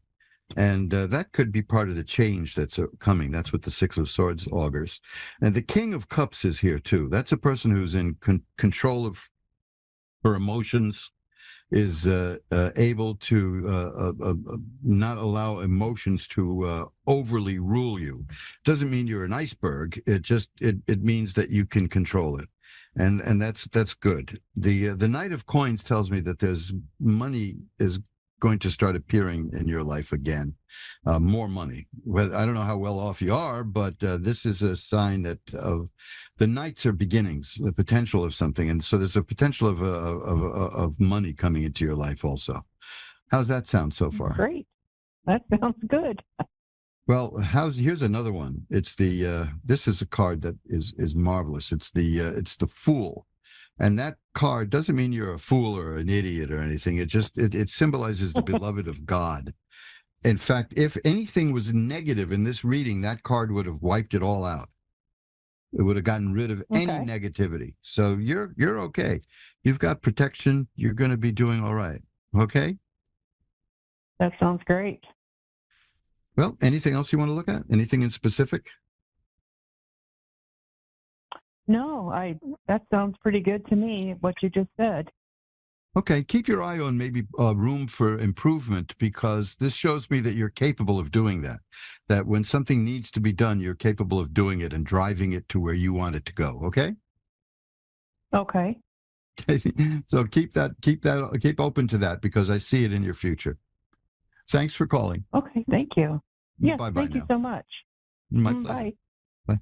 And you're listening once again to the rarely heard Reverend Elliot on the Ask One Radio Network, where we get together every Wednesday at 11 Eastern, 10 Central, 9 Mountain, and 8 Pacific. I used to joke about that I was so in that habit that if somebody on the street stops and asks me what time it is, I'll say it's 3 o'clock, 2 o'clock Central, 1 o'clock Mountain, and it's just nuts. But I broke myself of that habit by not wearing a watch, although I have a really nice watch. And it's a unique watch, except for the fact that you can get one too. Right now, I'm the only one who has one. And it's it's a pocket watch, and you can also get this in a regular wristwatch, but it's a pocket watch. If you go over to mojoacademy.org and or it's either there or magicworks.com, magic magic-works.com. Look at tarot timepieces, and there is a pocket watch there with a tarot card on it, and it says I enjoy reading books, but I'm crazy about reading tarot cards. And that's That's my watch. That's the watch I use. It reminds me of who I am and what I do. It keeps me in my place. Sue in St. Charles, Missouri is next. Hi, Sue. You're on with Reverend Elliot. Hello, how are you? I'm doing well, finally. How are you? I'm doing well, thank you. Good, good. What can I look at for you? I am having trouble dealing with my mom's death. Well, yeah. I found her myself. She did live to be 90. Oh. But I was the one that found her at her apartment. And I just, I don't know how she died. If she had a stroke, if she had a heart attack, or let's what. face it. That you don't need justification. That's traumatic. Finding that. I mean, let's face it. Right. I think we can all empathize with that. It's it's heartbreaking. I mean, even though people will say, well, it's expected at a certain age, it's still, it's your mother and you found her and you didn't expect that. And, this is, I'm not I'm very funny about this kind of stuff because one of the things that makes me very angry is in a condition like this, when people say to someone, don't you think you've grieved enough? Things like that, Mm-hmm. Because no, it's going to take you as long as it takes you. You know that. Right. So how long ago did this happen? It was last October. Okay, so this is fairly recently. This is just a few months ago. Less than a year ago. Yes. And that's an image that's pretty damn hard to get out of your head, I'd imagine. So, it's let me put it this way. I'm not a believer in so-called grief counselors because to me, they're sadistic. They just want you to keep reliving the moment, and then I don't like that. I mean, I knew a woman once who went to who was accepted accidentally, by the way, by the Actors Studio to study acting, and she didn't last long there. She walked out telling them all they're nuts because all they wanted you to do before any scene was dredge up some pain from your past. And she said, you people are sadistic. And that's what a lot of grief counselors strike me as, but I don't want to paint them all with one broad brush. But I just did, right? So let's be honest about it. But there are counselors who can help you deal with mental blocks, things that are getting in the way. When people say you've grieved enough, that generally means I'm not comfortable around you while you're grieving. Right. I believe that people will know when they've grieved enough when it starts interfering with their life. And you may want to do something about that. So you may want to check with the county medical society about someone you could talk to about this, but try to avoid somebody who's going to tell you to relive this. I mean, I don't think you need to relive it, frankly. I'm not an expert at that, but I do have common sense and I've lived a long time and I've been through things. I mean, let me look, I'll tell you, I don't like to go into this too much. I will one day, maybe, I suppose, but I went to a therapist one time because I was having a problem living now. I lived so much of my life waiting for the future that I was having a problem living now. And the reason I was living in the future was I had a childhood that not even Dickens could have conceived of.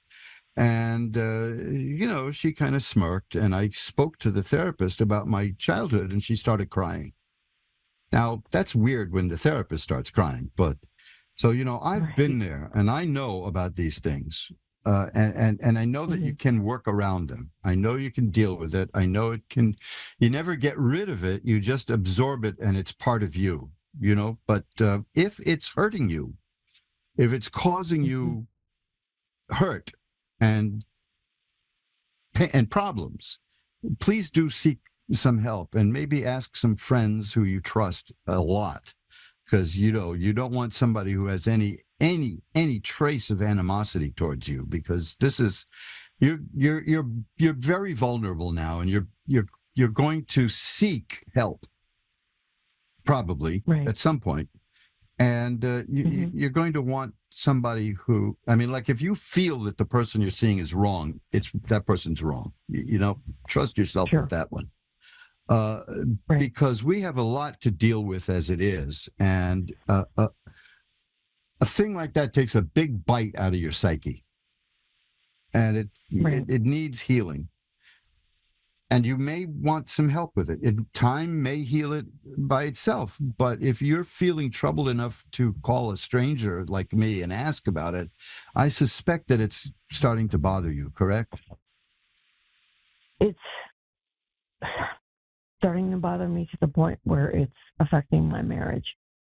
Okay, so see what you can do. Can your husband be of any help? Can he suggest somebody? That's the problem. I think he's thinking that I should move on. Yeah, well, you should. Of course you should. You want to, but that's, come on. It's, it's like telling a person who's on fire to put that out, stop that, right? No. Right. It doesn't work that way. And by the way, I think every man in this audience will attest to this. Never once did saying calm down to a woman calm her down, So, yeah, no, get over it, right? Move on, get over it, get over yourself. These are fighting words to me. But, maybe he's just doing the best he can. A lot of people are very uncomfortable with deep feelings.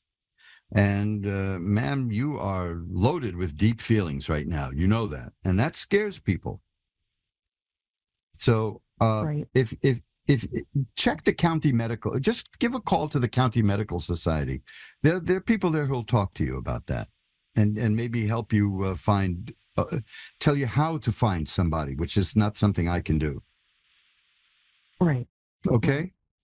But I don't think look, if you're concerned that there's something wrong with you, don't be. Okay. That I'm going to tell you right from the heart. Something bad happened to you. And when bad things happen to people, it hurts them. That's not, I'd be worried if you I knew a guy who never had a problem in his life. I knew a guy who he had a $250,000 car that was stolen. And he said, well, I met some very nice police officers. It was a good experience overall. Come on, man, have some anger once in a while, Right. He was a lawyer. He got disbarred, by the way, for doing something really stupid. But we expected that. But the thing is, yes, when something bad happens to you, you respond to it, and this is what's happening now. Now, it's been going on for months, and it's hurting you, and I think this might be a good time to just consult with the County Medical Society and see if they can give you any kind of guidance as to how to find somebody, okay? Okay. I appreciate it. Well, I will light a candle, a white candle, and send positive energy your way. How's that? That would be wonderful. Absolutely wonderful. You got it. It's like 90 degrees here in the apartment because we don't like air conditioning, but I will do it, okay? Because it's not going to make anything any hotter, It's as hot as it gets. Absolutely. So I will do that for you. Thank you so much. You had one other thing you wanted to say? Just the other thing that's making it hard on me with my mom was the person I lost before my mom was my brother. And he committed suicide. Oh, geez. That's so hard. That is so rough. So yes. my mom and I had to go through that together. The grieving of that together for 5 years before she passed. And I just got so close to her in those 5 years, trying to make, sense of what he did and why he did it, that I really became close to her. And I think that's part of the reason I'm having such a hard time.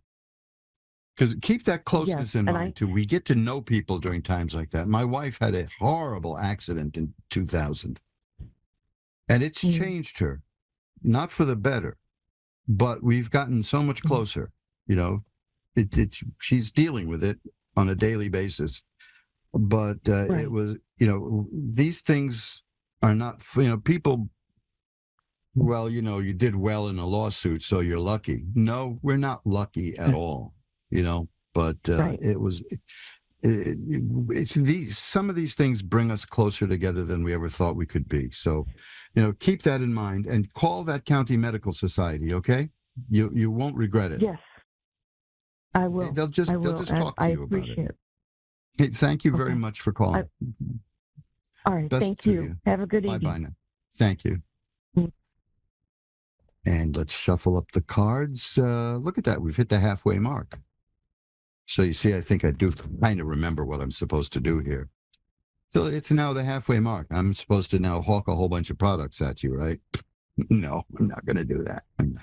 If you want to know more about what I do, go to my website, magic-works.com, magic-works.com. And there's a lot of nice stuff there and more stuff coming, 108 pages there. So check that out. And then mojoacademy.org. There is a book there that will change your life there. Commercial Obligation Exposed. Katerina in Windsor, New York is next. Hi, you're on with Reverend Elliot. Hi. Hi, Katerina. How are you doing tonight? Good. Well, let's see if we can make that a little better. What's up? Just wanted a general reading, like what's happening in my life. Or okay. Where is Windsor? New Windsor, New York. Oh, New Windsor. In New York. Yeah. Yeah. What part? Upstate? I mean, I'm in Manhattan, upstate. So everything to us is upstate here. You know, we're so superior to everybody else, right? You know. Because I've lived in Rockland County, I've lived in Orange County, and that's about Orange it. County. Orange County? Does Wappingers Falls still have the hottest swim team in the state? Yeah. Really? Good. It's good to know. So we're all shuffled up. Now, what would you like to see? Anything specific? You know, my relationship, if you see anything going on. Well, yeah, I've got some interesting cards here. The first card is the Knight of Swords. That can indicate two things. That can indicate conflict, or it can indicate a new way of thinking that is emerging in your life. I tend to place that one above the conflict based on other cards here. The Page of Cups is here too, and that is something new in the area of romance appearing in your life. Now, if you're in a relationship now, that could mean the relationship will take a new level, or there will be something new coming into your life. Right now, though, what I'm seeing about happening now is the Ten of Rods, which is a card of somebody who feels a bit overburdened. Are you feeling that way these days? Yeah, kind of. Okay, well, maybe we can do something about that. Let's see if because, well, here's another one. It's the Seven of Rods. That says that you're good at sweeping away problems. So that's pretty good, you know. Now, here's the Ace of Swords. That's like the Knight of Swords also. So I'm definitely seeing there's something new coming into your life in terms of how you see the world and the way you think, and you're changing. Now, that causes problems in our lives. I've noticed that once we start to change the way we think, we lose friends. Whatever happened to you? You know, that kind of stuff. But I also have the Ace of Coins here, which tells me that there's money coming your way. So there's new beginnings for you coming in terms of money. There's new beginnings coming in terms of mental activity. And you're a problem solver. That's what the Seven of Rods shows me. You see, this is the card, and that's not it. That was behind it. Now, this is the one that shows the person sweeping away obstacles. What was behind it that fell off the card? That's what happens in human days when you read tarot cards stick together. That was the 4 of coins, and that tells me that you're very good marshaling your money. Some people think that means the person is a cheapskate, but no. It just means that you can stretch a dollar. You know how to make money work, don't you? Yeah, well, we've all gotten educated in that realm in the last few years, but you're good at that. Overall, I'm seeing lots of happiness for you. That you're going through something now, but I see the 9 of Cups. That's about great enjoyment of physical pleasure. Food, sensuous stuff, good clothing, and all nice things. And the 10 of Cups, which is about a happy home. So I think if you're feeling restless, it's because things are changing in your life, and your mind is changing, and you're entering a new phase of your life. And it's going to be very good for you. It's going to be really good. Yeah, I got it again here, the 10 of Cups. See, look, that's a rainbow, and it's happy, and look, it's a very nice thing. So I think that you're going to do all right. Okay. All right.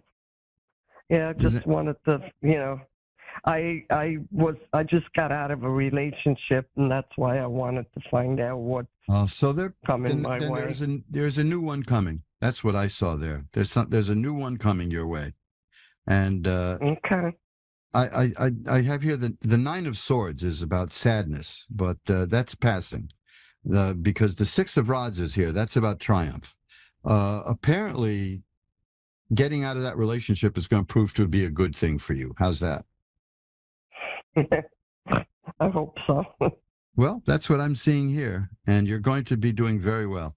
In fact, I have a card here, the 9 of Coins, which is about a person who can do very well on her own, is comfortable that way. You're not running around needing people all the time, that you're comfortable in your own skin, and that's good. So you'll manage this. I see all the signs that you're going to come through it fine. Okay? All right. Thank you. My pleasure. Bye-bye now. All right. Now let's shuffle them up. It's a very strange thing, when we start changing, which is, a lot of people can't deal with that. We grow. We change. We are not the same every day of our lives. Over the years, we change. I've mellowed out a bit. I hope, but these things are left for other people to decide, I suppose. But I keep thinking about what that cab driver asked me. I mean, does he think that many old people walk around filled with regrets? I mean, I've had exactly the kind of life I envisioned because I made the life happen. And, I didn't reach astronomical star status in the entertainment business. I like to describe myself as a has-been who never actually quite was. But I got by in it, and I put money aside, and I made a good living at it. And it's more than a lot of people can do. A lot of people don't come out of that alive.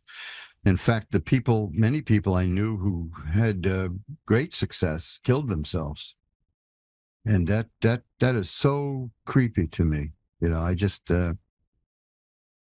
not the kind of person who can do that. I can't picture even with the amount of pain I was in over this past month, I didn't think of killing myself. Suicide, they say, is aggression driven inward. And I've never been shy about releasing my aggression to whoever deserved it, as far as I was concerned. We ran a newspaper for 20 years, and we chased about a little more than a dozen corrupt politicians out of town. And that's what you do. You don't put up with people like that. But I certainly am not a wallflower, and neither was my wife, who was a prosecutor and a defense lawyer. But we weren't monsters about it. We're a nice old couple. We just like to bake. We're just nice old people. The old people upstairs, I think, is what they call us. I'm glad I got to this point. I didn't think I would. Of course, they're not giving me much of a shot at living much further, but the doctors are keeping me alive. Heather in Sayre, Pennsylvania is next. You're on with Reverend Elliot. Hi. Hi. How are you tonight, Heather? Good. How are you? I'm doing well. I'm just wondering why I asked you that question and turned to the microphone as if I could see you in there. I have no idea why I You did that. never know. No, that's true. Are you hiding in there? Maybe. Anyway, what can I look at for you? um, um, I don't general my future maybe. Okay, well, it's Anything? right around the corner. Can't stop that thing. Hopefully. No, Yeah. you're right. Yeah, gee, that would be awful if all these cards showed no future, right? that'd be something. That might be my luck. I never saw that in cards. I've never even seen the cards predict somebody dying. Partly because, Well, I mean, that's where we're all headed. We're all riding on a one-way ticket, right? So one day. yeah, let's see. Well, the Emperor is here. That's an interesting card. That's a person who has power and command and can get things done. The Knight of Rods. Is it something new happening in terms of career in your life? I'm not sure. Maybe. Okay, because the rods are about work and career, and the Knight is something new appearing. So keep that in mind. There may be an opportunity that shows up. In fact, the Ace of Rods is here, and that almost confirms it. You may be getting a job offer of some sort, or within the work you're doing now, a new assignment. But keep those in mind because those are quite that's strong. Those two cards, the Knight of Rods and the Ace of Rods, together are a strong message. Now, here's something interesting. This is the Seven of Cups. And you are a person who has a very active mind, an active imagination. A lot of people don't like that card because that's a person, they say, castles in the sky and is always daydreaming. And, I'm a person who believes that the more ideas you have, the better. You can always discard a bunch of them and pick the ones you want. It's better than having no ideas. Absolutely. And as I was singled out in school as a child, pay attention, stop daydreaming, stop using your imagination. That's what they were saying. And of course, I made a damn good living with my imagination as a writer for years. So they didn't know what they were talking about, but there you go. That was it. So the other card here is the Fool. I had that earlier for somebody. That rarely shows up, let alone twice in a night. That's a card of a person who the Romani people believe is the beloved of God. That means if there'd been anything negative in this reading, that card would have erased it, would have wiped it right out. This is a person with spiritual protection, spiritual guidance. These next two cards I have here, the three are very good here. This is excellent. The Ten of Cups, that's happiness and joy, and the Sun is here. That's a card of healing and health and happiness and growth. And the Magician, that's one of my favorite cards. I almost never get that. That's a person who can take spiritual power and make it work here on the earthly realm. So you've got an active imagination and a very strong spiritual side. You're a rather formidable person, is what I would say. Do people see that in you? Yeah, I'd say so. Okay, well, they're right, because you're a strong one. You have a power. I'm surprised they don't get cards like the High Priestess and the Empress, but they're that's all implied here with the Magician and the Sun and the Ten of Cups, these are all happy things, and you're going to be okay. Good. That's good. Yeah, it's a dull, happy reading, right? Yeah. So keep an eye out for that opportunity, okay? Because something's coming your way. Absolutely. Okay, and anything else you want to look at? Oh, look at that card. Wait a minute. This is a good one. This card here, this is the Nine of Rods. That tells me what's coming is something you're prepared for. You're ready for it. Whatever it is, you're ready. Oh, dear. See, I said you're a powerful person. Let it shine, right? Don't hide it. Absolutely. So I cut you off when I got that card. What were you going to say? I don't even remember. Oh, well, Honestly. that's how conversations with me go, you know. You just stream of consciousness, right? Right. There's an old joke about my mind wandering, and the answer is, and someday I'm going to go with it. You know, we'll see where it is. 'Cause it's having more fun There than you I go, am. right?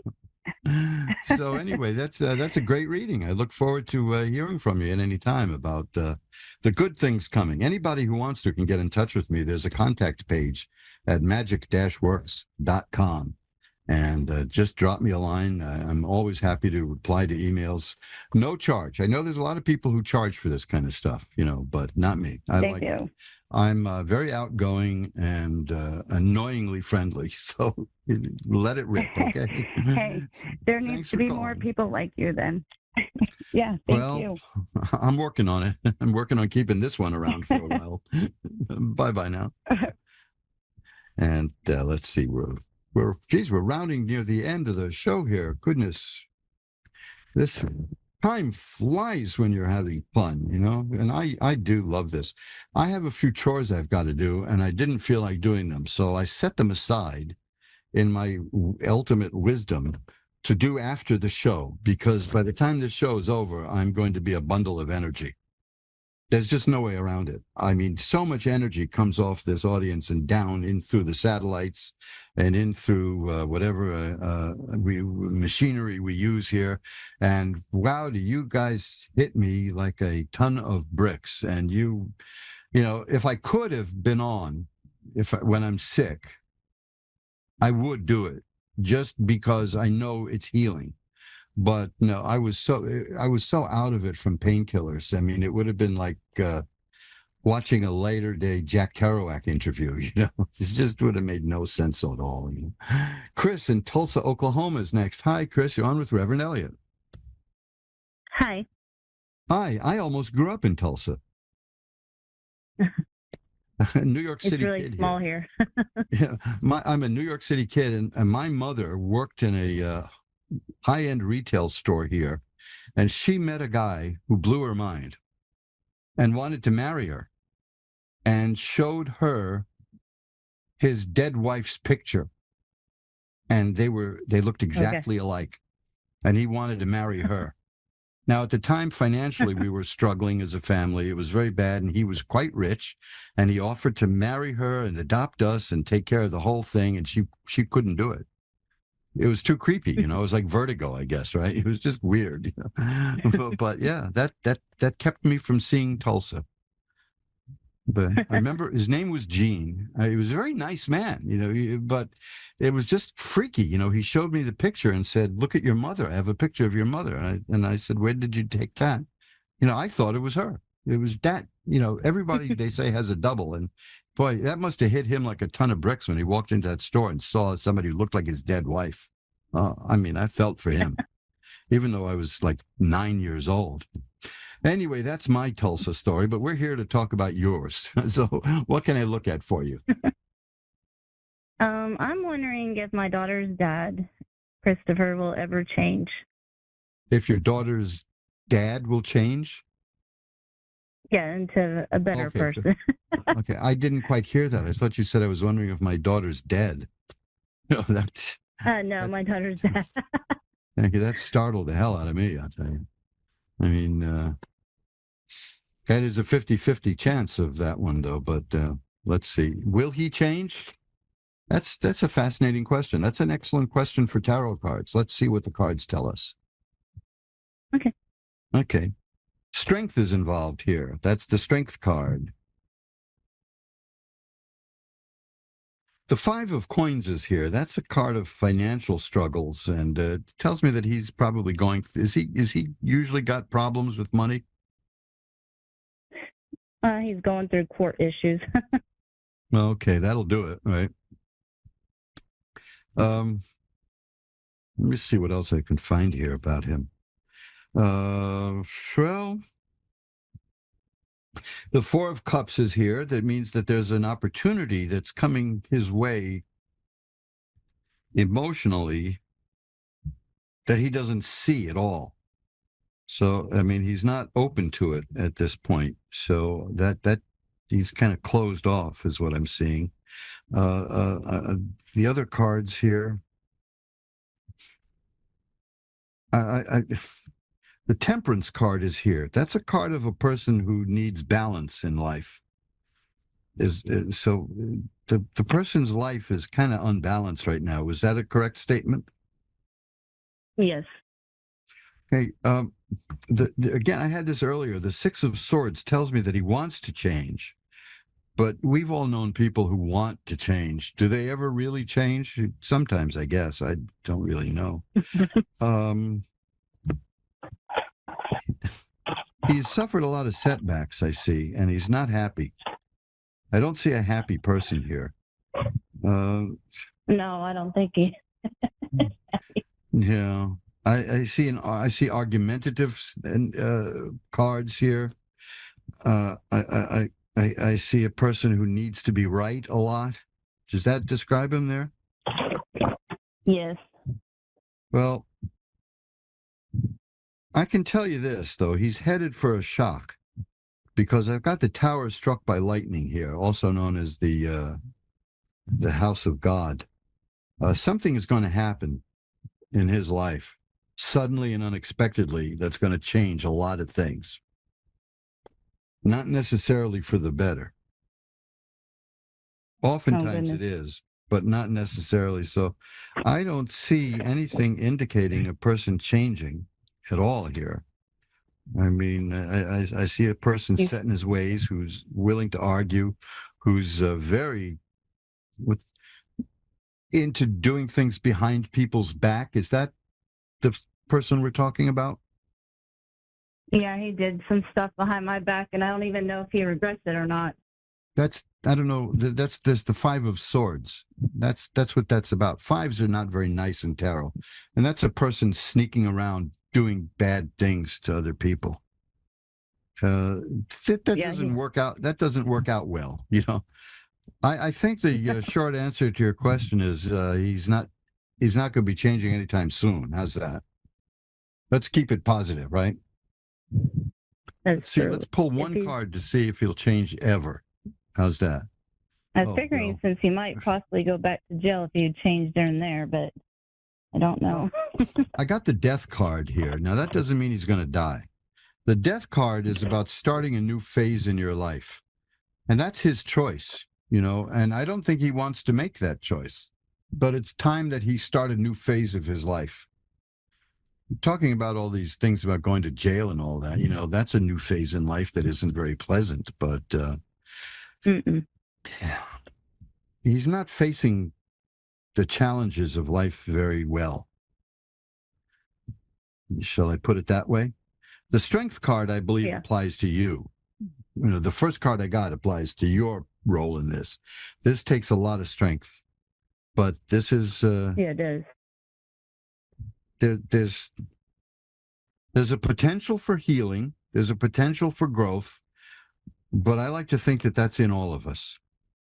I've only met a handful of people in my life who are utter reprobates, who are better off living on Mars or something. But it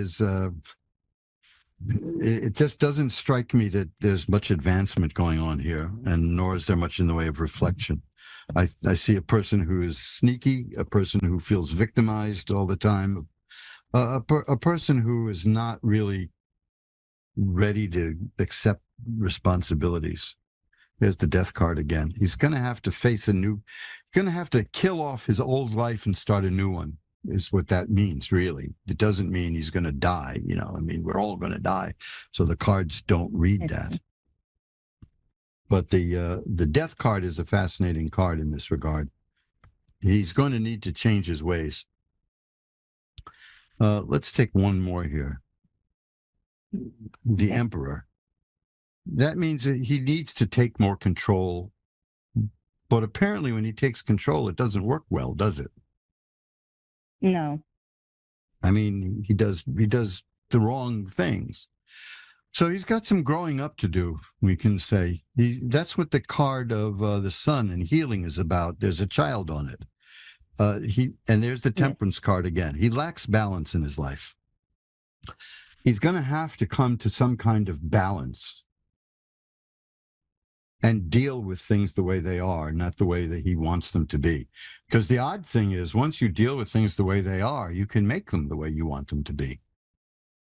Life is not that hard to control. Just don't try to control it all the time. That's the paradox of it all. I'm giving you one last chance is one of the most ridiculous things people can say. But there you go. I've got to run, but it was great talking to you, and I will light a candle to send positive energy your way too. How's that? Okay, that sounds good.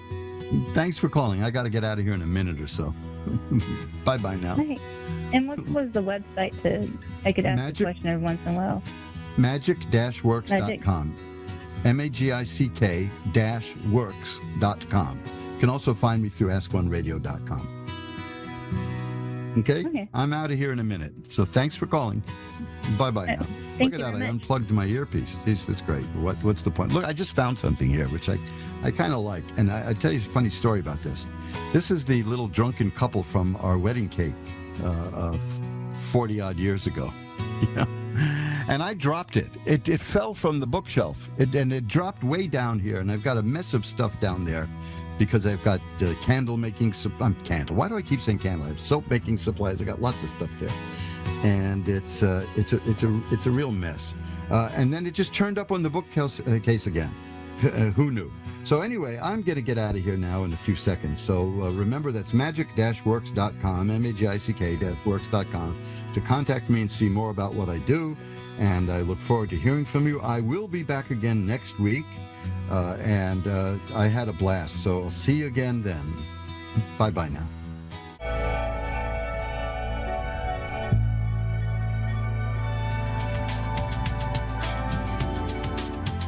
You're listening to A1R Psychic Radio, Earth's #1 psychic radio network, and watching Moonstruck TV, Enlightening Television. Welcome. And now, Reverend Elliot's Magical Window with Reverend Elliot.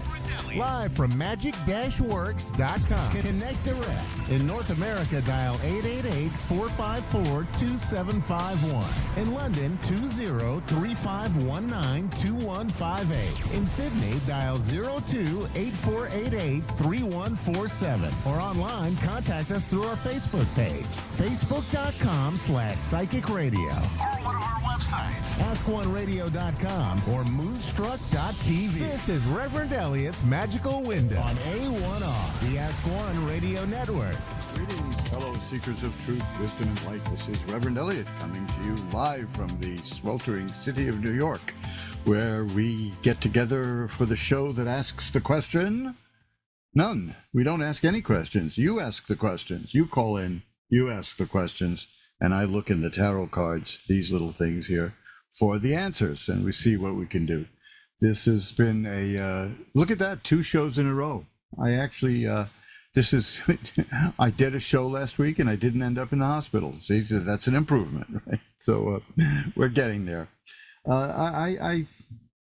I think I'm going to be in for the long haul again. I don't think I'm going to be missing anything. I had, like I said, I mentioned last week, what happened to me that I missed a month of shows was that I had a piece of furniture get rabies and attack me. So that was pretty bad. I cracked my leg, but good on a piece of furniture.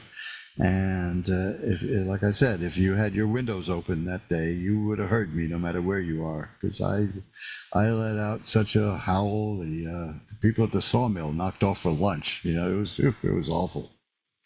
So here we are. We're back here, and I should tell you that things are moving well. You see, I've got my boxes back there that we're sending out more books and shaving. I sold out a run of shaving soap. Now that's kind of good, because I started making my own shaving soap because nobody was making affordable shaving soap anymore. The Williams shaving soap was a nice inexpensive one that had been around for over 100 years. Inflation killed those things off. They work on a very, very, very low profit margin. So I decided that I was going to make my own, and as long as I'm making my own, I might as well sell some of it. And I was happy to see not only that people have been buying it, but they've been sending me the nicest compliments, which I enjoy that. I mean, it feels good, you know, because my wife and I, we put a lot of thought into the packaging and the marketing, and people like the packaging. This is the new run, the first ones here, which is comes in this little container, a little tin container, and it's a beautiful shave soap. And for those of you old-fashioned enough to whip up your own shaving soap and you don't use aerosols and all of that, good. You know, this is an alternative, and the price is very, very, very, very low, and can make it even lower because I'm selling these through eBay now. I've migrated everything away from Amazon and I'm moving it to eBay. And one of the wonderful things about eBay is you can send an offer, and I'll consider lower offers. You know, I'm not in this to squeeze every last nickel out of everybody. Although there's something to be said for squeezing every last nickel out of everybody. Here's the new book that's going to be coming up. It's a very new book. It was written in 1920. This is the next one that we're going to stick onto the eBay page. See if I can flatten that out there for you. This is a wild book about the mystical qualities of numbers. And if you want to, I'll have a link up at my Twitter feed to this. That would be at Rev Elliott, capital R-E-V, capital E-L-I-O-T. And I mean, because it'll sound strange. You can find my store at eBay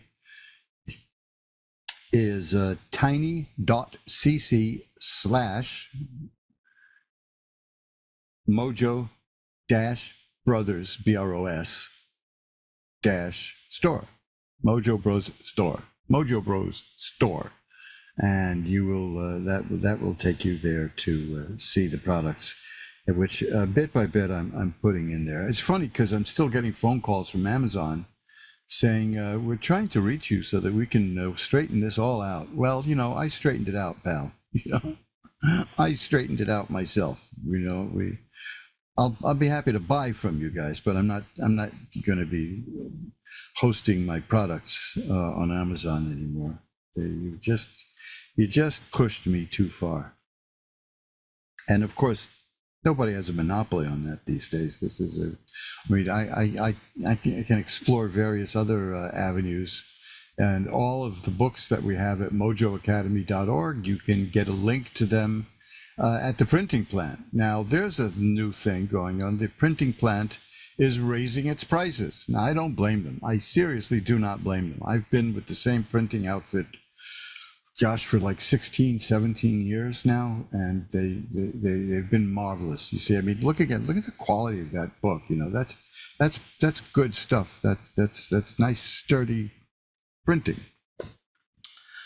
And their prices are low, and I keep my retail prices low because of that.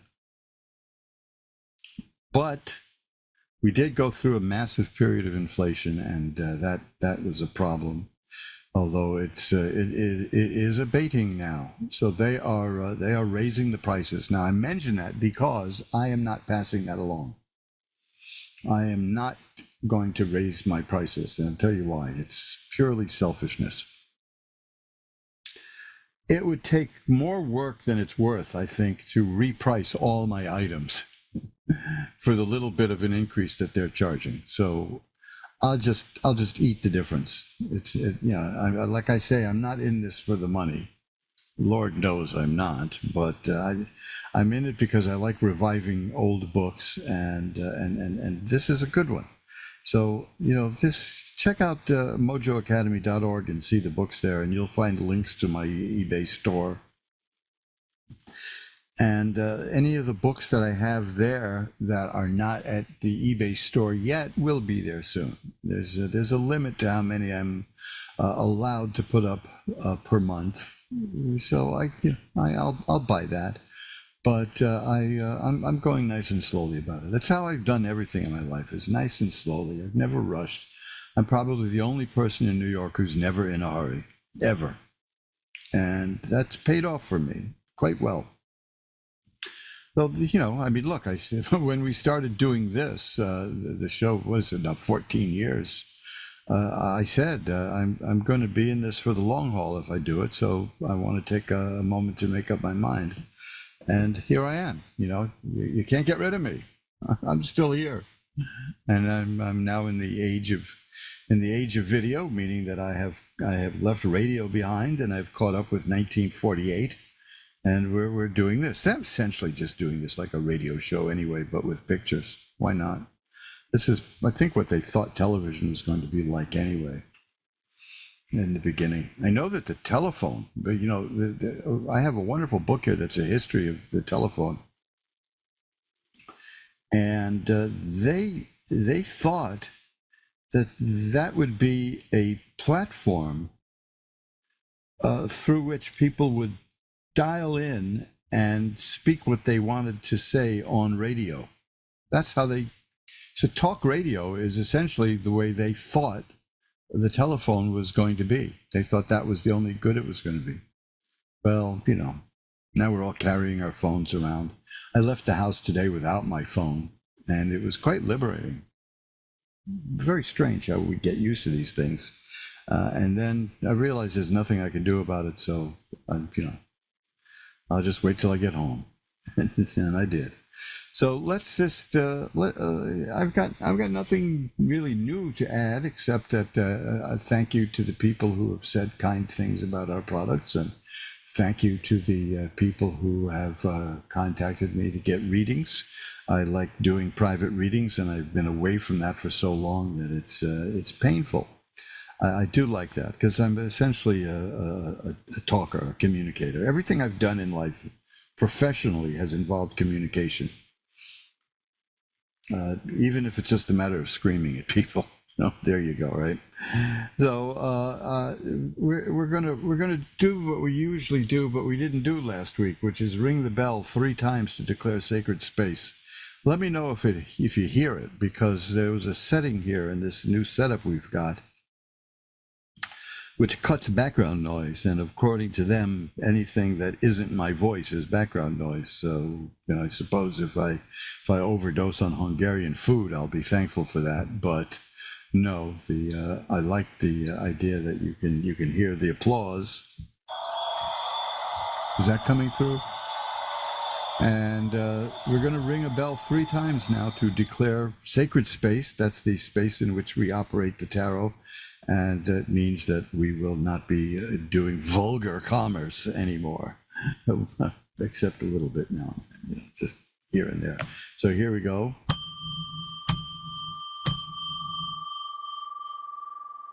And now we're going to pull back the curtain on the magical window for Virginia in Greenville, South Carolina. Hi, Virginia. You're on with Reverend Elliot.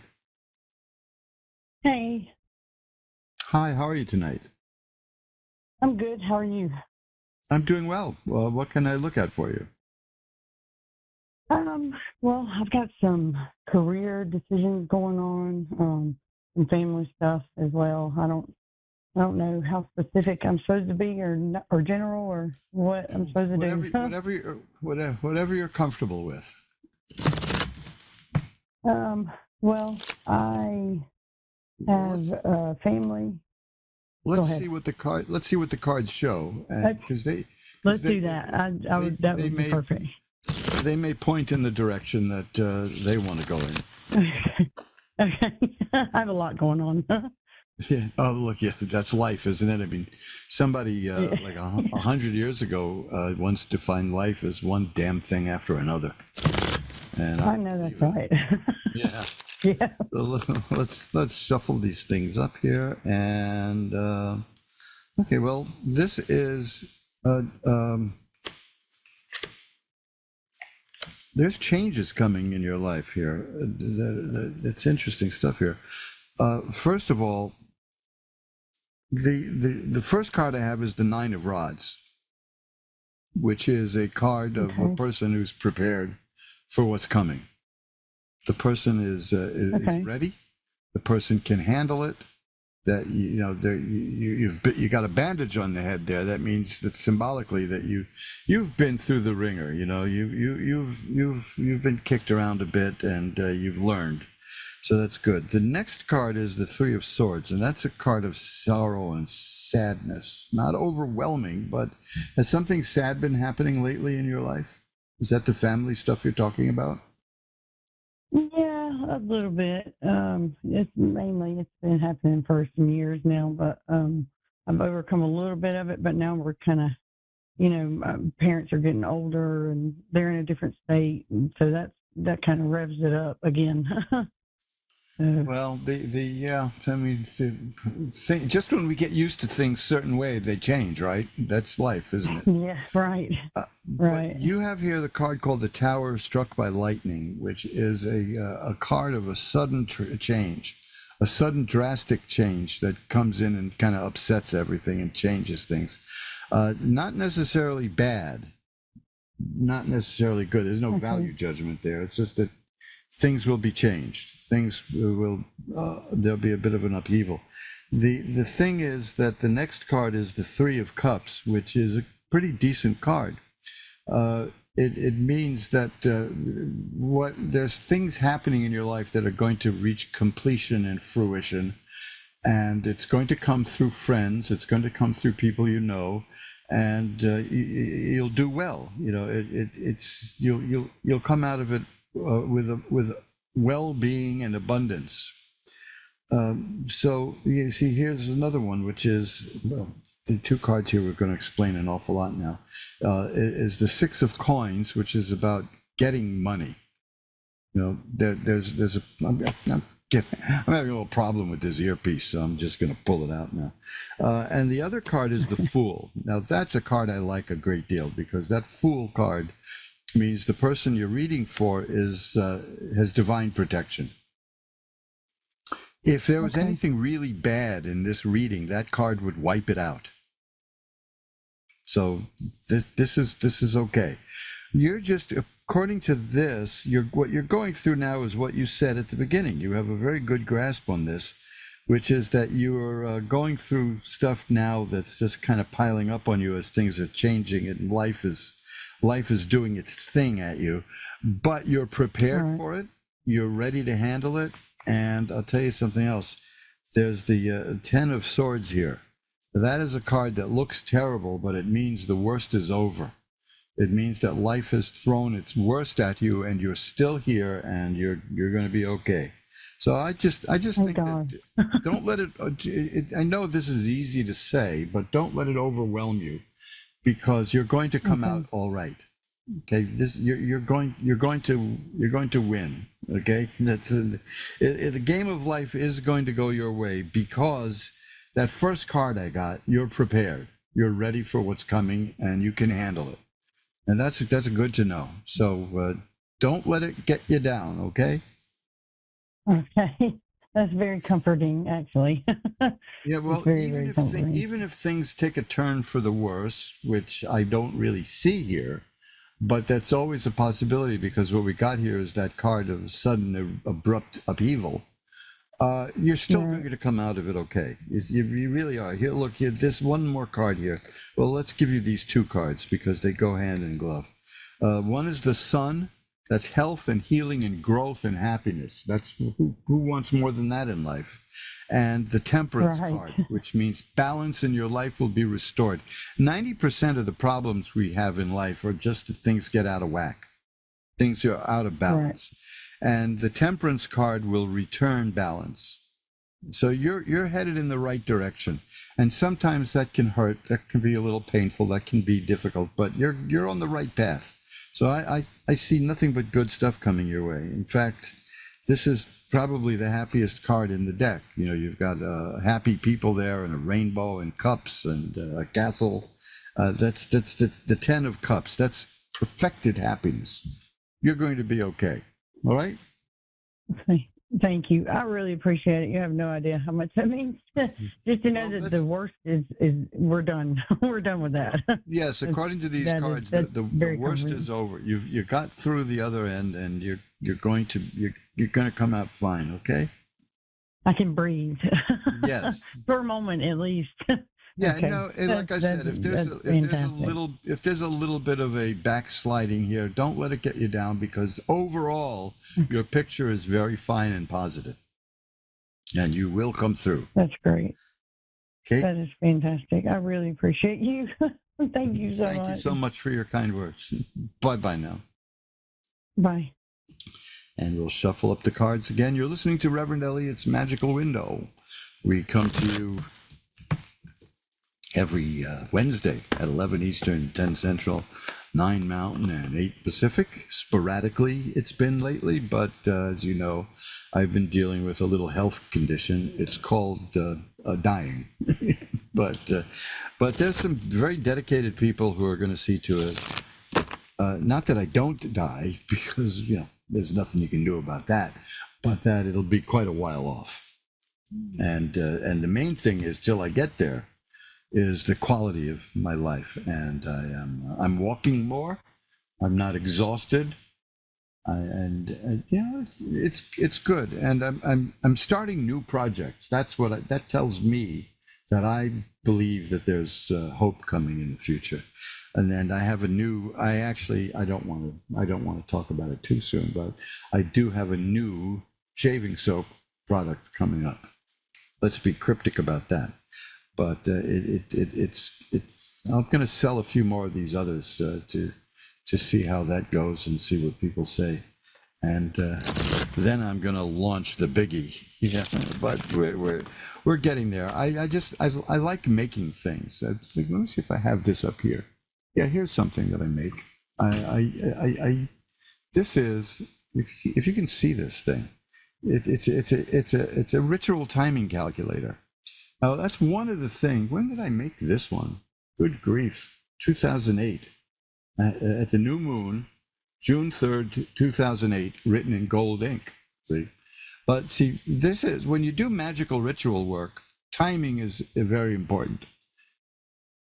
And there are planetary hours, and there's all kinds of things to consider. And it can be not only confusing, but incomprehensible. This gadget lets you do it with no problem and no sweat. You just pick what your goal is. You look at the numbers on the chart that comes with it. You turn the dials to match up, and it will tell you what time of day to do it, what day to do it, all that. It'll tell you everything. And I've double checked this myself, and it's very, very, very accurate. I mean, let me put it this way. I've never seen it to be inaccurate. So you can find that too at magic-works.com. It's called the Ritual Timing Calculator. And I don't make many of those because it's you think making shaving soap is arcane. Only about 5% of men shave that way. But almost nobody uses ritual timing calculators. But I hesitate to say it'll make your life easier, because the goal of magic is not to make it easy, but it will clarify it. And then you'll know what you're doing, and you'll know why you're doing it. That's the important thing. Everything in magical work has a reason. And you'll find an awful lot about magical work at magic-works.com, including cautionary tales. I mean, we've experienced everything over the years, including people who will contact me and offer me big bags of money to say, make this person fall in love with me. And I try to explain to them as gently as possible that that's black magic. That's controlling. You don't want to do that. You don't want to do that. That is not going to end up well. Well, read more about my philosophy of magic at magic-works.com, and there's a lot of stuff there that's fun. There's movies there, there's videos there about magic, there's books to download, there's all kinds of stuff. There's like 108 pages there. That thing just took off, started growing in all directions once I started it. Now let's get back to you. Alicia in Charleston, South Carolina is next. Hi, Alicia. You're on with Reverend Elliot. Yes, thank you. My pleasure. What can I look at for you tonight? Well, I'm really concerned about my finances. I just keep having a lot of attacks. Like I can work a good job, and all of a sudden, there's always people coming in, making up, just saying all kind of things, making up things about me, or just saying this and that took place. They didn't know this and that about me, and just putting out, I call it bad mouthing within the job.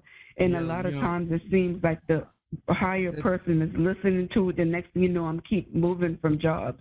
And it's just become a cycle for the past 3 years. I've been dealing with it. I do also own my own Let's see what we can do to get you out. And it's been a challenge trying to bring the money I need in my own personal company so that I wouldn't have to deal with what I'm going through. I'm just tired of the tax, and I'm trying to get somewhere in life, and I'm just tired.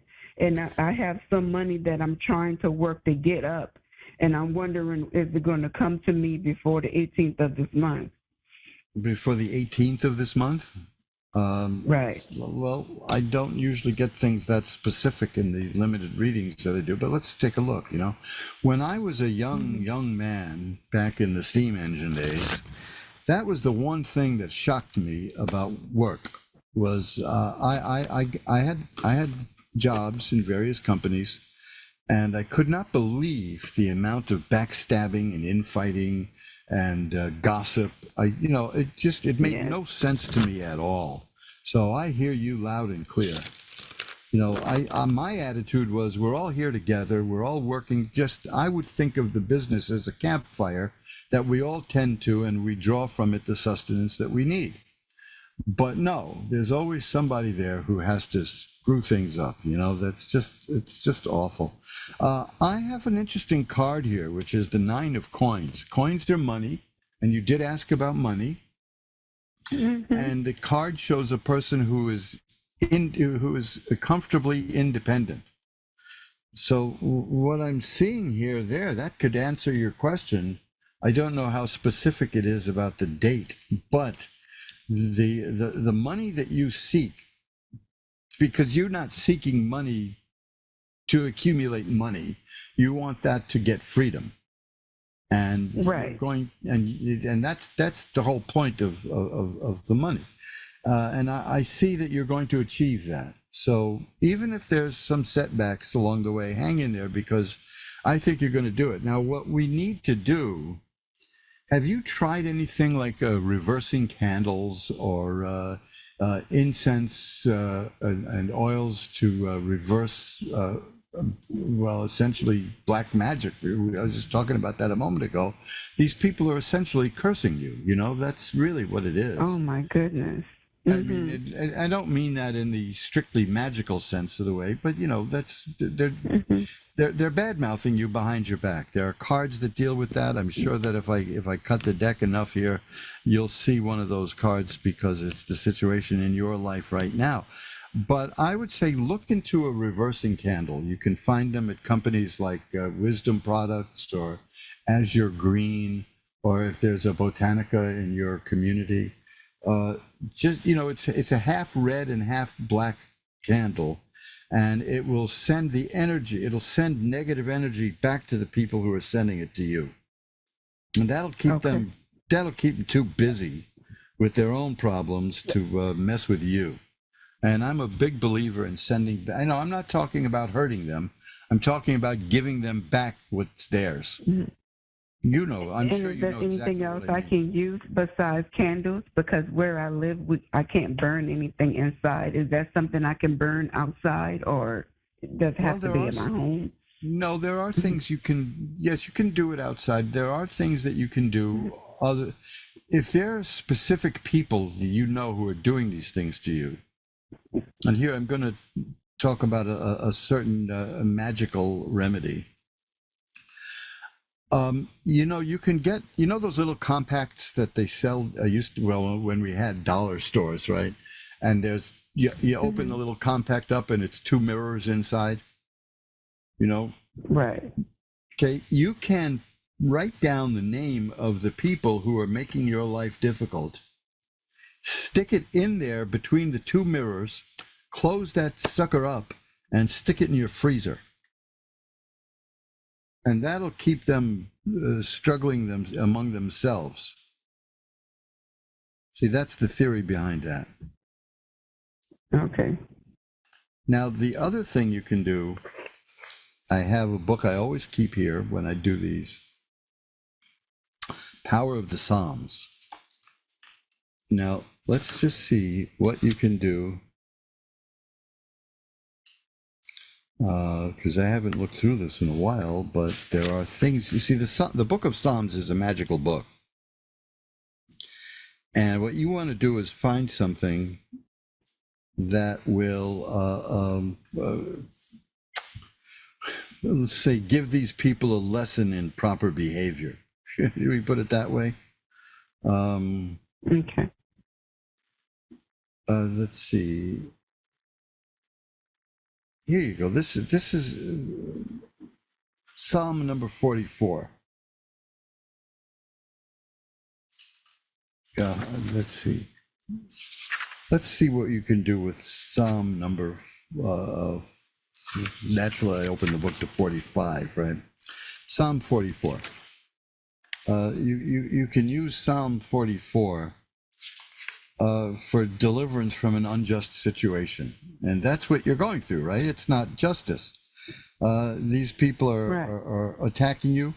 It says here. Now, this is a very short psalm. It's 26 lines. Justice is sure to come to the one who prays this with warmth and sincerity. It's also good in court cases, they say, but you can recite this, or you can copy it on a piece of paper and stick it in your shoe when you confront these people. See, this is the old style magical work. But look at Psalm 44. Okay, and see if that resonates with you, if that feels right for you, because you can send me an email and I can find something else for you if you want to try other things. My email is asktarot@earthlink.net, and that goes for anybody listening. You can always drop me a line at asktarot@earthlink.net, and I'll be happy to help you out, because there's an awful lot of negativity in the world, and there are some people who just live for it, and I live for eradicating it. How's that? Right. Yes. So let's see what we can do, okay? Okay. Thank you. Okay, and so if you can't burn a candle, do that thing I told you with a mirrored compact, or at the very least with Psalm number 44. And drop me a line, and I'll get you some other things to do too, okay? Okay, thank you. Have a blessed day. Or night, actually. It's over now. Have a blessed tomorrow. Yes, thank you. Bye-bye now. Okay, bye-bye. And you're listening again to Reverend Elliot's Magical Window. And you see, these things, boy, this really, really, I was in my early 20s, and I'm all set to go out and conquer the world. And I've got a nice paying job. Brother was at a nice paying job. And I was living well, and then these people, they set about forming little cliques in the companies, and they try to destroy you, and they do it just for the fun of it. And that's I can't do that. I just can't get into that. Positive energy is the way to go for everything. It's the way to go, is positive energy. Alexandria in Salt Lake City, Utah is next. Hi, you're on with Reverend Elliot. Hi, good evening. Good evening. How are you tonight? Very well, thank you. And yourself? I'm doing great. What can I look at for you? My big question is love. I think that's really what I'm leaning towards this evening. Love? Okay. Yes. Companionship. Do you see if there's anything coming your way? You want to take a look at that? Yes. Or if the person that I am seeing, if it's something that's continuing down the path, or is it time for me to go down on my own path? Okay. Well, I usually find that when people ask that, they kind of know what the answer is, but you know what I mean. You want to see another opinion, right? So let's see what the cards have to say.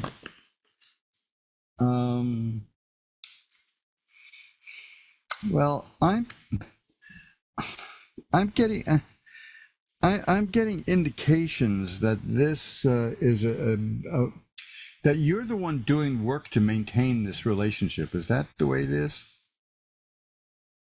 I would say that's pretty accurate. Okay, because what I'm seeing here is the Chariot, which is a card that shows a person on a chariot that has two horses. Actually, they're sphinxes, but this is all metaphysical stuff, And one is black and one is white, and one wants to go this way and the other wants to go that way, and you're the driver and you're trying to keep it focused. And at some point you're going to ask yourself if the game is worth the candle. But it seems to me that you're really doing most of the work here. I see that you are a person who can be comfortable alone, and I don't mean like a hermit, but you don't value being around other people higher than anything else.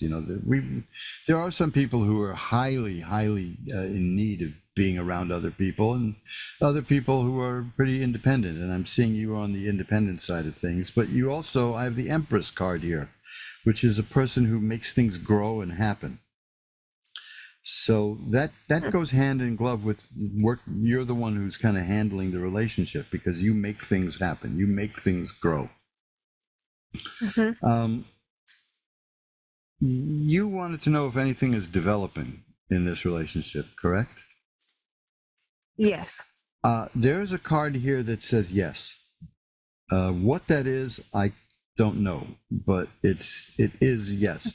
It's the Eight of Rods, which means a situation is coming to a head. It shows a bunch of rods in flight that are about to land.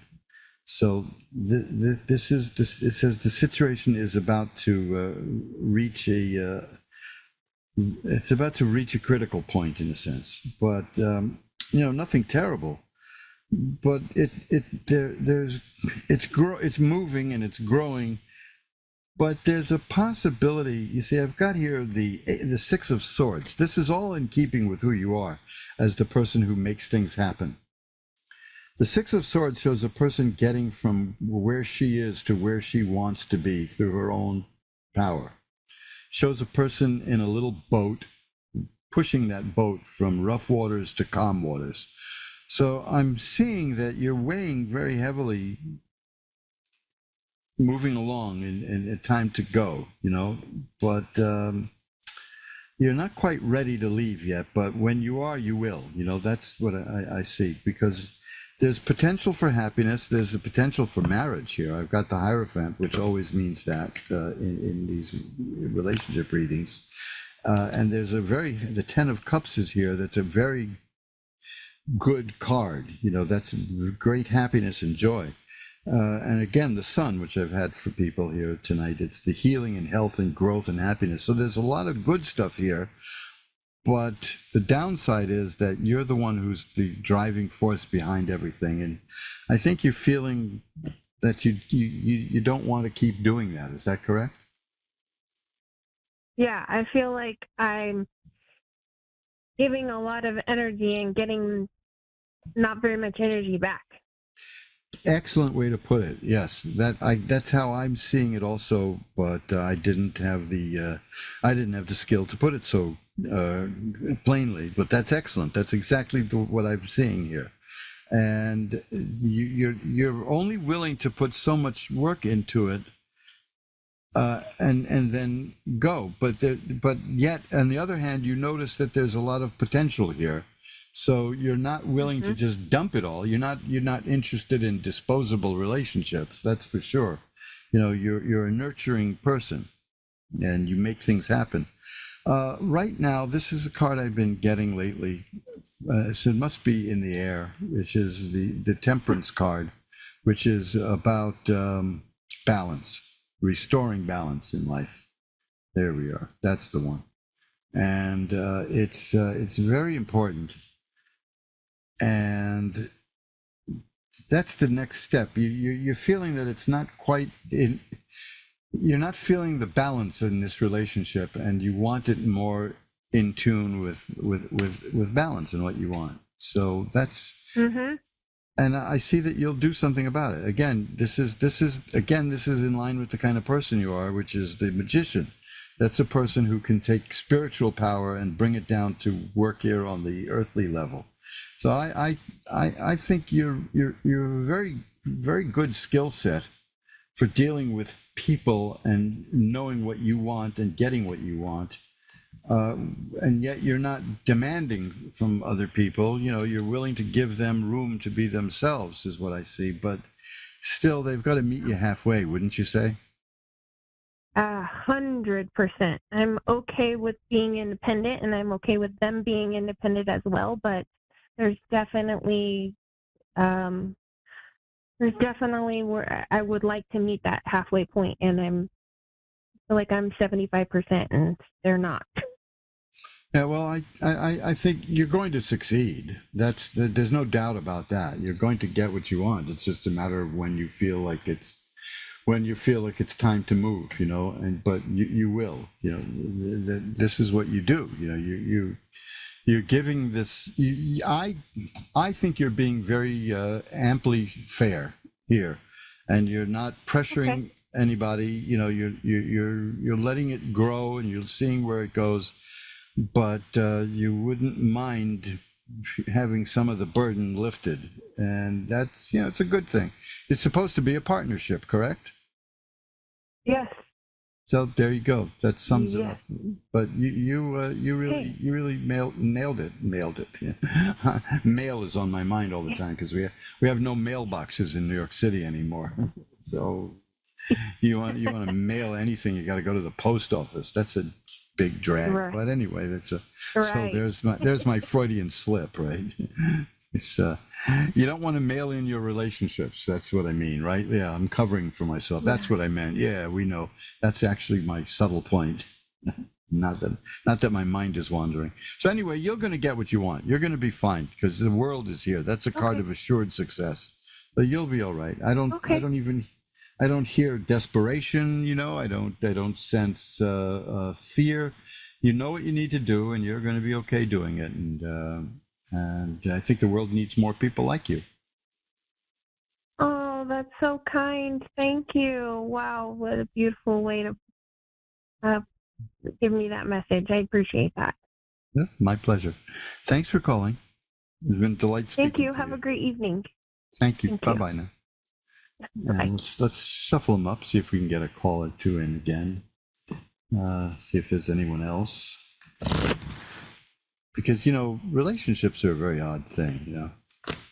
I want to tell you a funny story about a relationship, because this was in my younger days, and I don't talk too much about these days, but I was in a romantic situation with a young lady, and we were a well-known little couple, you know, and and I was making good money, and I decided to indulge her every whim, and she felt that she was about 20 pounds overweight, so I said no problem. I sent her somewhere where she could lose the weight. She didn't like the fact that her teeth were a bit crooked, so I said no problem. I'll get you braces to kind of go behind the teeth, so nobody will see that you're wearing braces. You know, this is the kind of sucker I was, right? But but I like doing things for people, you know. And she wanted green eyes, so this was in the 70s. So I took her to a place and had hard contacts made that were green, and then she had nice dark brown hair. She wanted to be blonde, so I sent her to the top colorist in New York, and this was in the mid 70s. That cost like $500. And she came out. No, people thought she was really blonde, you know. And one day, she said she was going to be leaving me, and I said, "Well, why?" You know, I thought I'm entitled to an answer. But she said, You're not the person you were when we met. And I just started laughing. I said, look at you. You're thinner. You got blonde hair. You got green eyes. You got straight teeth. You know, jeepers creepers. You know, who are you? You know, I don't even recognize you. So that's life. You know, that's life throws those curves at us. It's kind of funny. And, you know, it was kind of, I mean, looking back as an old man now, it's kind of amusing, actually, but to me anyway. You're not the man I married. Yeah, no kidding. Look at you, lady. So anyway, married, you know, that was the joke. We weren't really married, but we might as well have been. So that's, hey, that's my my dallying in romance, which usually ended up with me on the floor. You know, that's I ought to write a book, right? Kelly in Naples, Florida is next. You're on with Reverend Elliot. Hi, Kelly. Hello. Hi, how are you tonight? I'm doing great. Thanks for asking.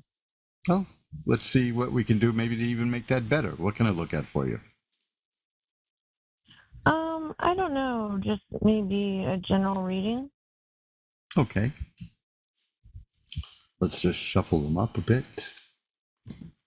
Nothing like humid cards in July. We're going to have to wash these or buy new ones, I suppose. I bought a new set of cards and then I didn't remember which one was the older one. So that didn't do me much good. Are you looking for a new kind of work or new career move? Kind of, yes. I just actually talked to a friend about getting a job at her work tonight. Oh, excellent! Because that's what I see here, which is I love these cards. You know, they just really get right to the point. It's the Ace of Rods. Rods are about work and career, and aces are beginnings for obvious reasons.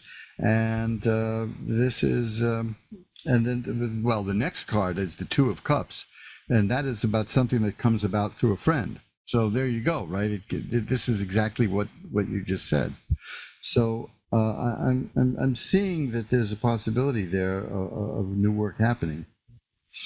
There's the Page of Coins here. That is about money coming in, getting a new income stream. So it looks like it's going to be good for you. See, here's the Wheel of Fortune. Things are going to be changing. The Wheel of Fortune is a funny card because I tell people I see changes coming in your life. And the first thing they feel is relief, and then they say, wait a minute, is it going to be good or bad? And of course, it's going to be good in your case because it's the World is the next card. I've learned over the years of reading not to tell anybody about the Wheel of Fortune until I know what the next card is already. And the World is a card of assured success, and it's just all good stuff.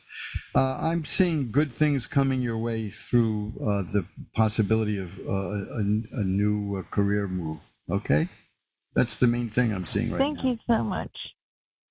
So that's pretty good. That's amazing. Thank you. Yeah. Did you just speak today about this?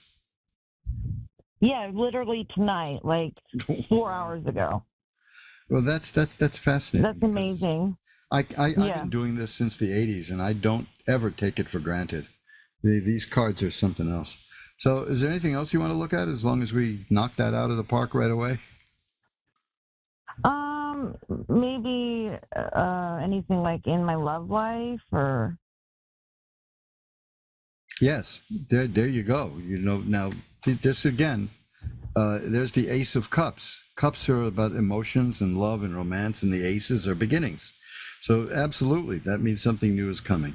Now, did you just get out of a relationship recently? No, I have not. I've been single for a long time. Okay, because this is an interesting card. It's the Eight of Cups, and it shows a person walking away from presumably things in her life that are not working and walking towards things that are working better. So it's a card of improvement, and it's a card of doing things for yourself make it better. I just asked about that because the two cards, the Ace of Cups and the Eight of Cups, if they link up a story, it might mean that you just ended a relationship. But no, that's see, this is such an interpretive art that we have to ask questions. One of the reasons I'm leery about asking questions is because it looks like we're trying to fish around for the answers. But you know, I think you know how it works. But you are trying to improve yourself. I understand it. That's the main thing. Yeah, I understand it because I've been sober for 4 years and I've been on this like self-discovery journey. So that makes sense to me. These things do happen, don't they? When you drop that kind of stuff. I used to drink an awful lot, and God, I loved it, and then I stopped. I just stopped. You know, it just stopped. I didn't set out to stop. I got ill, and there was no room for it in my life anymore, so I just stopped. And it changed an awful lot of things, you know. But odd, isn't it? You know, the things that we do as we move along in life. I was known. I mean, people used to draw pictures of me holding martinis. I mean, that was what I was known for. And it might not be the wisest thing to be known for, you know. But I did. I mean, I knew a guy who was in the hospital because he had a problem with alcohol. And I suggested to him that the Jack Daniels T-shirt might not be the best thing to wear, that he was wearing to the hospital. Yeah, but we sometimes we don't realize that parts of our life are over. Well, congratulations, though. You know, I used to do jokes about that kind of stuff. I would say, I think I'm in the wrong AA meeting. I said I'm 6 months sober, and I heard champagne corks popping. But you know. But you know, it's we need to keep a sense of humor about these things, or we will crumble. You know. But congratulations! How's the discovery coming? You're finding a lot of things out, aren't you? Yeah, I am. I feel like the universe is always talking to me and giving me signs and stuff. I've become a lot more open to things. Yeah, that is actually a fact. I mean, this is you know, these are the kind of people who people say, well, that guy's just lucky. Well, no, that person's in tune with the system, you know, and you know what I mean. The answers are there. It's when we try to fight them that we run into problems, and we certainly don't want to do that, do we? No. So I mean, congratulations, and yeah, if the time changes when that changes also, you know, the actual sense of time becomes different, and we learn new things. I mean, I didn't realize I had stopped consuming alcohol until I had long since stopped, and I realized, hey, wait a minute. I haven't done that in a while. It was very funny, because it's not the kind of thing I set out to want to stop, but I stopped. You know, it just ended. It just that part of my life ended, and a new one is beginning. So there you go, and congratulations, being in tune with the universe. Because I like to say at the end of the show, usually who we are is the universe's gift to us, and what we become is our gift back to the universe. And I think it's incumbent upon us to grow and change and become the best we can. And I don't mean like I'm number one and I'm going to win. You know, I'm talking about really being the best person that we can be, and these things happen, you know. Life happens despite our best efforts sometimes, and it can be very good. It can be really, really good. And if you look at my website at magic-works.com, there's a thing there that's labeled a miracle, which is about the time a pigeon saved my life. I told the story here on Ask One. I told it on Ask One Radio, and then I lifted. Greetings, fellow seekers of truth, wisdom, and light. I I'm sort of readings like that do tend to work very well, especially as if the question is well stated.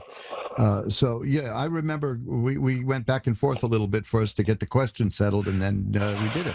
And that was fun. I didn't enjoyed have it. just a simple question. Yeah, and I know. I didn't have a simple question, and I don't tonight either.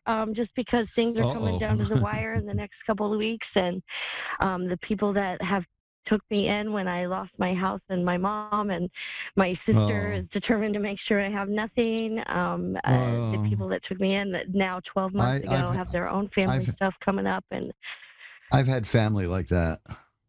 and I've never could have fathomed these people that I never didn't unconditionally love would be people that I'd have to choose to not know because they're not those people anymore. I made peace with that, unfortunately. But the people that took me in are now I'm a burden to what they need to take care of, and I have nowhere to go. Still waiting on probate to finalize in June. I've got other things that have stockpiled that are falling down and no way out just yet. And I know that the cavalry's here, but I'm still without real control. Look, you mentioned the cavalry, right? And I pulled up a card. Let me see. Does this show up? Can you see that card? That I am on the phone, so I'm not watching it. I can't with the phone. It will. Then I'll tell you what it is. It's the Knight of Swords, and it shows a knight on horseback charging towards the person looking at the card, and holding a sword. So this is the cavalry is here, is what that's saying in a sense. And the King of Swords is even better. Well, let me tell you this. The card I have here now is the Wheel of Fortune, and that's a good one. I was getting ready to say the Wheel of Fortune is what you drew for me, and I drew it 2 more times that same week. Yeah, so things are going to be changing for you. There's no doubt about that then. So there's the next 3 cards I have are money cards, and they're good ones. They're very good money cards. And I mean, they indicate the money coming. One indicates a new job, new work, I'm unable to physically work right now because of what has been a 5-year debilitation that's gotten 1,000% worse. But now I had to reapply for disability, which is also getting cycled through again in the next month and a half or so. But again, that'll be a waiting game. This doesn't necessarily mean only a conventional job. It can be a project. It's a thing that when you do. I've done it, I have a lot of side stuff. It's completion. The threes are completion in tarot, and this means you're going to take on an assignment and you're going to complete it, and you're going to be rewarded for completing it, and it will lead to other things. So that's going to be very good for you. I do social media marketing if you want somebody to help market your soaps. Yeah. Well, you know something? It's a silly thing to do for me because in terms of research, it's so easy for me. It's just it's the few things I can do without thought. No, I mean the soap, not the marketing. I cut my teeth. I was a marketing executive for years. I cut my teeth in marketing and business. But let me tell you what I mean by silly. This is why every instinct in me as a marketing person says how stupid this is that I'm doing. But I say I really only make this because I like it for myself. But here's the thing. How many men in America shave with a shaving soap and an old-fashioned razor? Do you know the number? Right. It's 5%. So we're talking about. There's probably a 4 percentile. 4 percentile. We're talking about.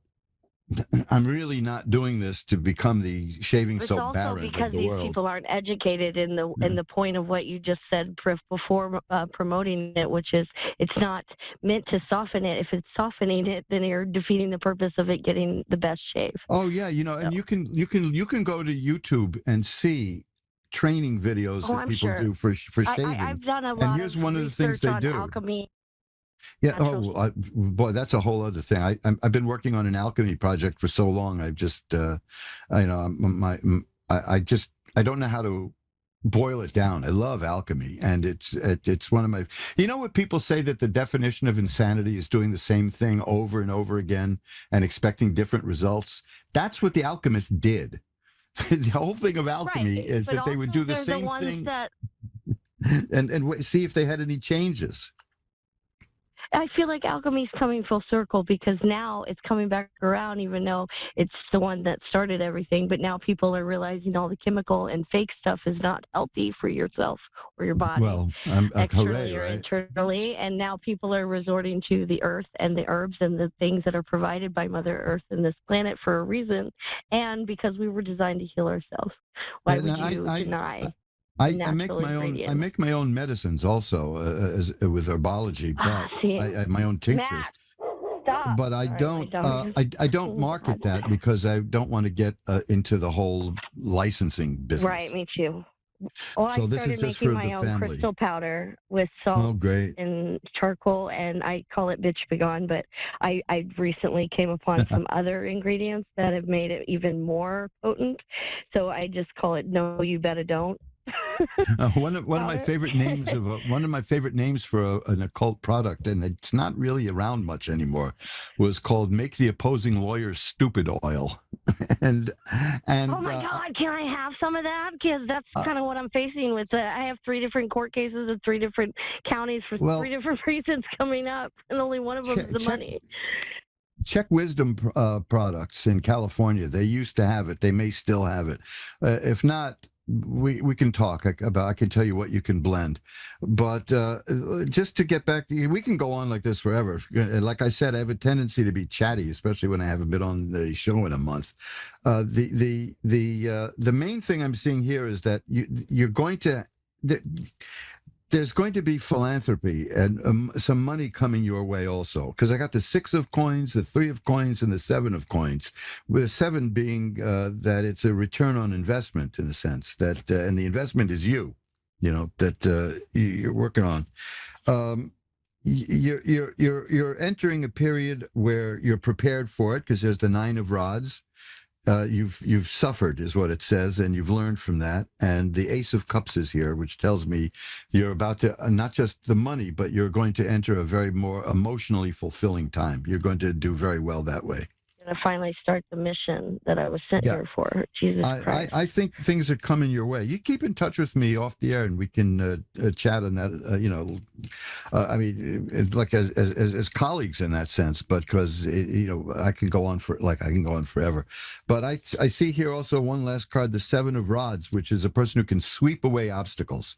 And you're working on it. You're doing it, and you're getting somewhere. And this is now the second time I've read for you, and it's always very positive, isn't it?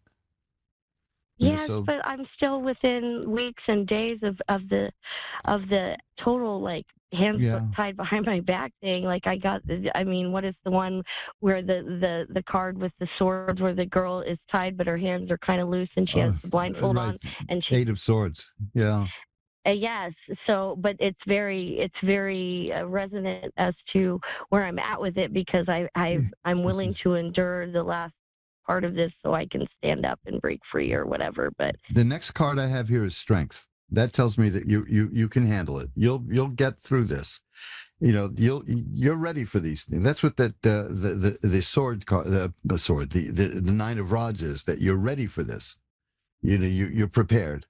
So, I lost my mind and my body to find my soul, and it is the only thing that's become absolute in my life, and nothing else was ever absolute.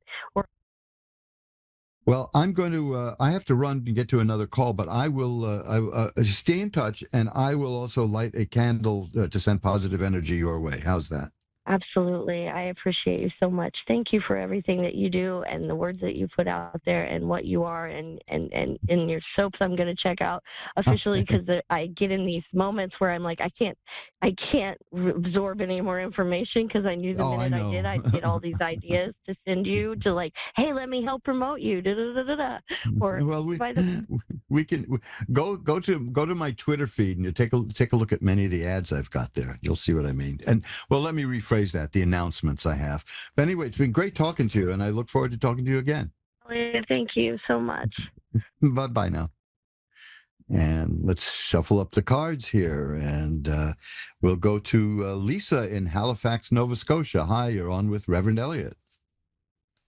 Hi, Reverend Elliot. How are you? I'm doing well, mercifully. I'm actually feeling alive and human again. How are you doing? amazing. I'm so happy to hear that. Oh, I'm doing well, thank you. Beautiful. I've recently had I'm sober as of 15 months now from good. Drug addiction and substance abuse. I've had a huge awakening, spiritual awakening ever since. February 29th, I had an out-of-body experience that kind of made me come to the conclusion. Now, ever since then, I've been having mediumship abilities to the point like I'm doing platform mediumship. And also, I've been kind of envisioning this want of writing a book.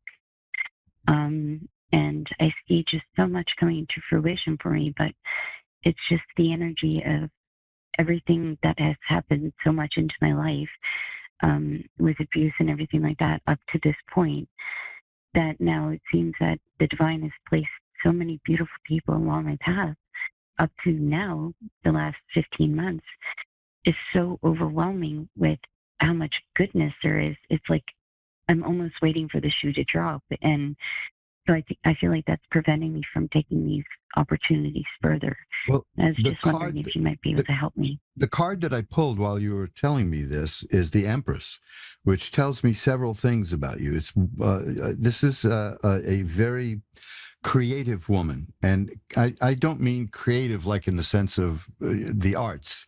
This is a person who can make things, although that's not excluded from it. This is a person who can make things happen and make things appear and make things grow and nurture things. Many tarot decks show the Empress surrounded by fruit and vegetables and wheat, because that grows and that sustains life. And that is the card I got while you were explaining that you're a person who can nurture, who can make things happen, whose fertility is, and a lot of people think that only refers to having children, but no, this is a broader fertility. And the Hierophant is here, which is a card of religious authority, which tells me that you're a very highly ethical, spiritual person as well. So you've got great power there, and I think that you're going to be doing quite well. Oh, thank you.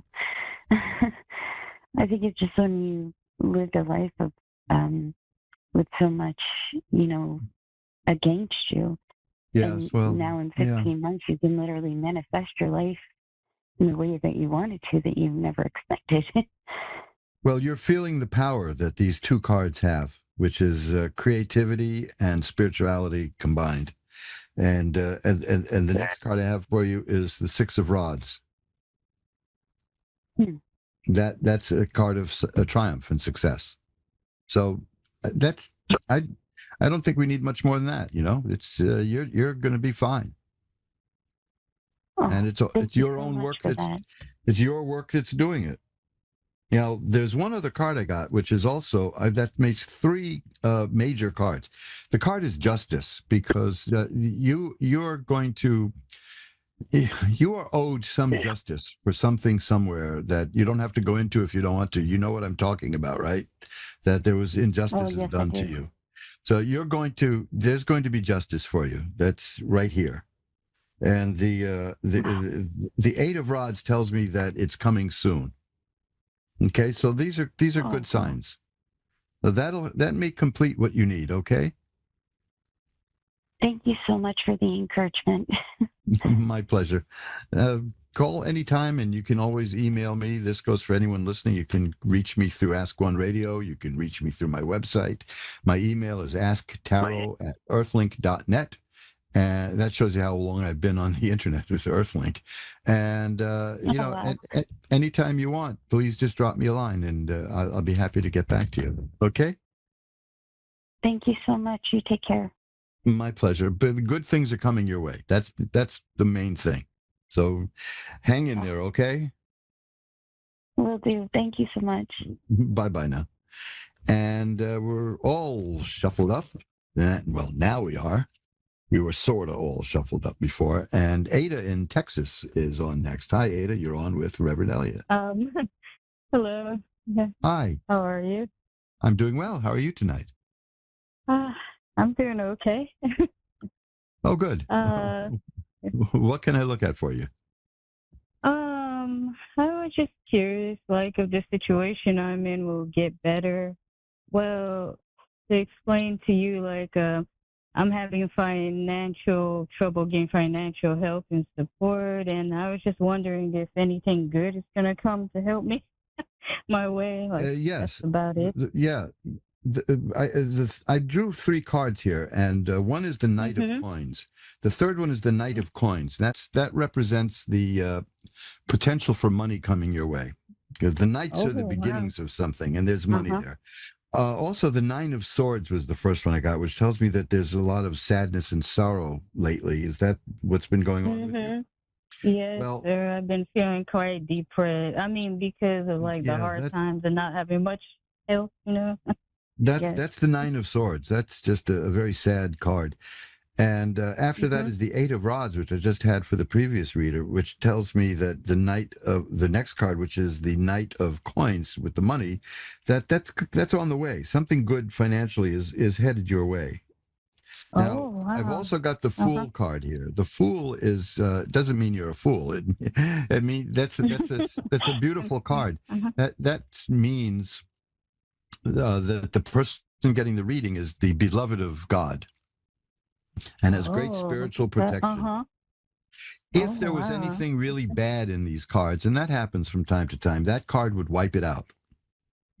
So you're going to be it's interesting to me now.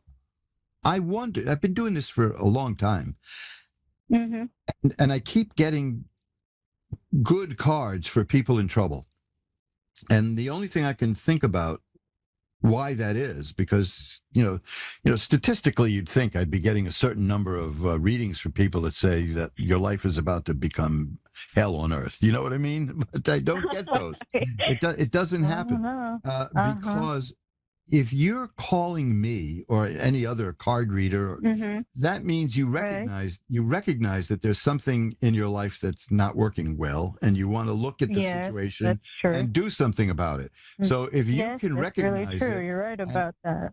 and if you have the willingness to do something about it, you're ahead of 99% of the people on this planet. So that's why I get so many positive outcomes. I'm going to pull another card here. Yes, it got the Ace of Coins, which is a card about money coming in. So you have the Knight of Coins and the Ace of Coins. That's very good. Oh, that's good news. Yeah. So I think things will be taking a good turn because you know what's happening and you know what you need to do and you're going to take care of it. How's that sound? So don't fret. It's going to be tough. I mean, obviously, of course it is. It's because in the whole history of the world, in the whole history of society, has anybody ever been cheered up by somebody saying "cheer up"? No. Not really. All I know is you just got to keep trying. Is all. I guess. Right. Because T.S. Eliot wrote once, "All we can do is try. The rest is none of our business." And I understand that. And the fact that you recognize that you're depressed and the fact that you recognize that there's something you need to fix, that, like I said, that puts you ahead of most people. So it's going to be very well. In fact, the next card I have here is the Ten of Cups, which is probably the happiest card of the deck. The Nine of Swords is a terribly sad card, and the Ten of Cups is very happy. It's a happy home and a happy family and all kinds of beautiful stuff. So hang in there because there's good stuff headed your way.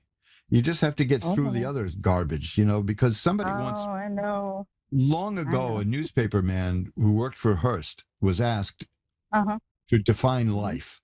And he said, life is one damn thing after another. There you go, Sure is. Yeah, obstacles and always something, huh? So we, look at, I was being treated for a medical problem. The next thing you know, I'm out for a month because these things happen. But I have indications here that things are changing for you and changing for the better. I have the Wheel of Fortune, and I have a card here that indicates that you're about to enter a new phase of your life. It's going to be a very big change. So, and a very positive one. So things are headed your your way. You called me at just the right time because you need that encouragement because you're right near things changing. I really do. I really do. I appreciate your help and So if you feel reading the cards.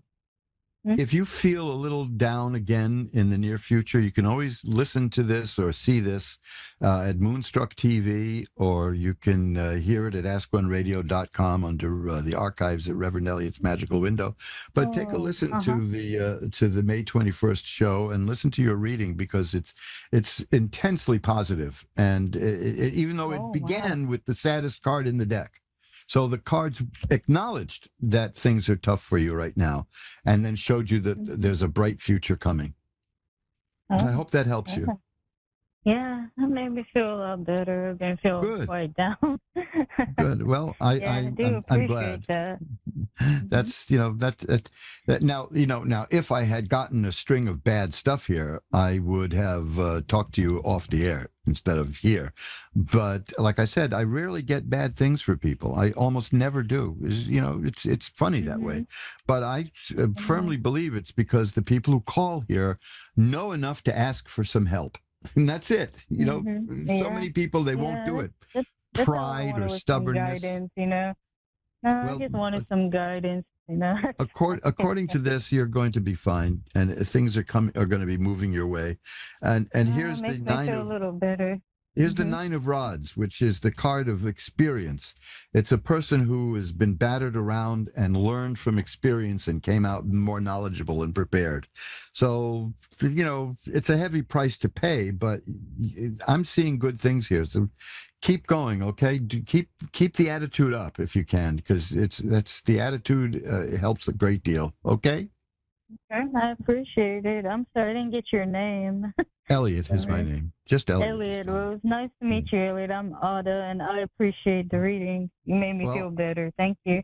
I'm glad to read for you, Ada, and I'll do that anytime. Bye-bye now. Bye. And let's shuffle up the cards. You're listening to Reverend Elliot's Magical Window, the sometimes show on Ask One Radio and Moonstruck TV. The sometimes show because I don't know. I can't plan sometimes. I would, if I had my way, I would like any ailments that hit me to hit me on a Thursday. Because that'll give me a week to get back in the saddle and to the show. It's annoying to me that I have to put my life on hold like that, and I get so itchy. But here we are, and I won't say as good as new, but I'm as good as it's going to get. Colleen in Oshkosh, Wisconsin. Hi, Colleen. You're next with Reverend Elliot. Hi, Elliot. How are you? I'm doing well, thankfully. How are you doing? I'm doing well as well. Thanks for asking. well, right? So what can I look at for you? What can I look at for you tonight? Is it possible just to see what comes up? Sure. Or do I need a question? No, you can just look at the cards. Let's see. The first card I have here, I had this earlier for somebody's justice. Do you have anything going on in a court, or you suing anybody? Anything juicy like that? Oh, no. Okay, so then let's keep this on a metaphorical level. That maybe somebody did you an injustice at some point. You're probably going to get something for that. Let me just shuffle these up again, because I want to make sure they're fully shuffled since you asked me to look. Nope, there we go. It's funny thing is that I took a month off because of illness, and the cards turned into a brick. I had to pry them apart practically. I think they didn't like being neglected. So let's see what we've got. Okay, now let's cut the deck. And okay, this card came up a moment ago too. It's the Nine of Swords. It's a card of sadness. Have you had sad things happening lately? Not really. Okay, so let's. Other than lonely, maybe. Oh, okay. Well, that could fit there, but that's no big deal in this setup here, because the next card is also swords. It's the Six of Swords, and that shows how you're going to fix it. it shows a person on rough waters pushing a boat towards calm waters. So the idea, well, a lot of people take this card literally and think it means taking a trip across the ocean. It really refers to getting from where you are now to where you want to be in life. And where you want to be is you want to be happier. You want things to work out for you, and you're gonna do that. I can tell you this though: the Four of Cups is here, and that's an interesting card.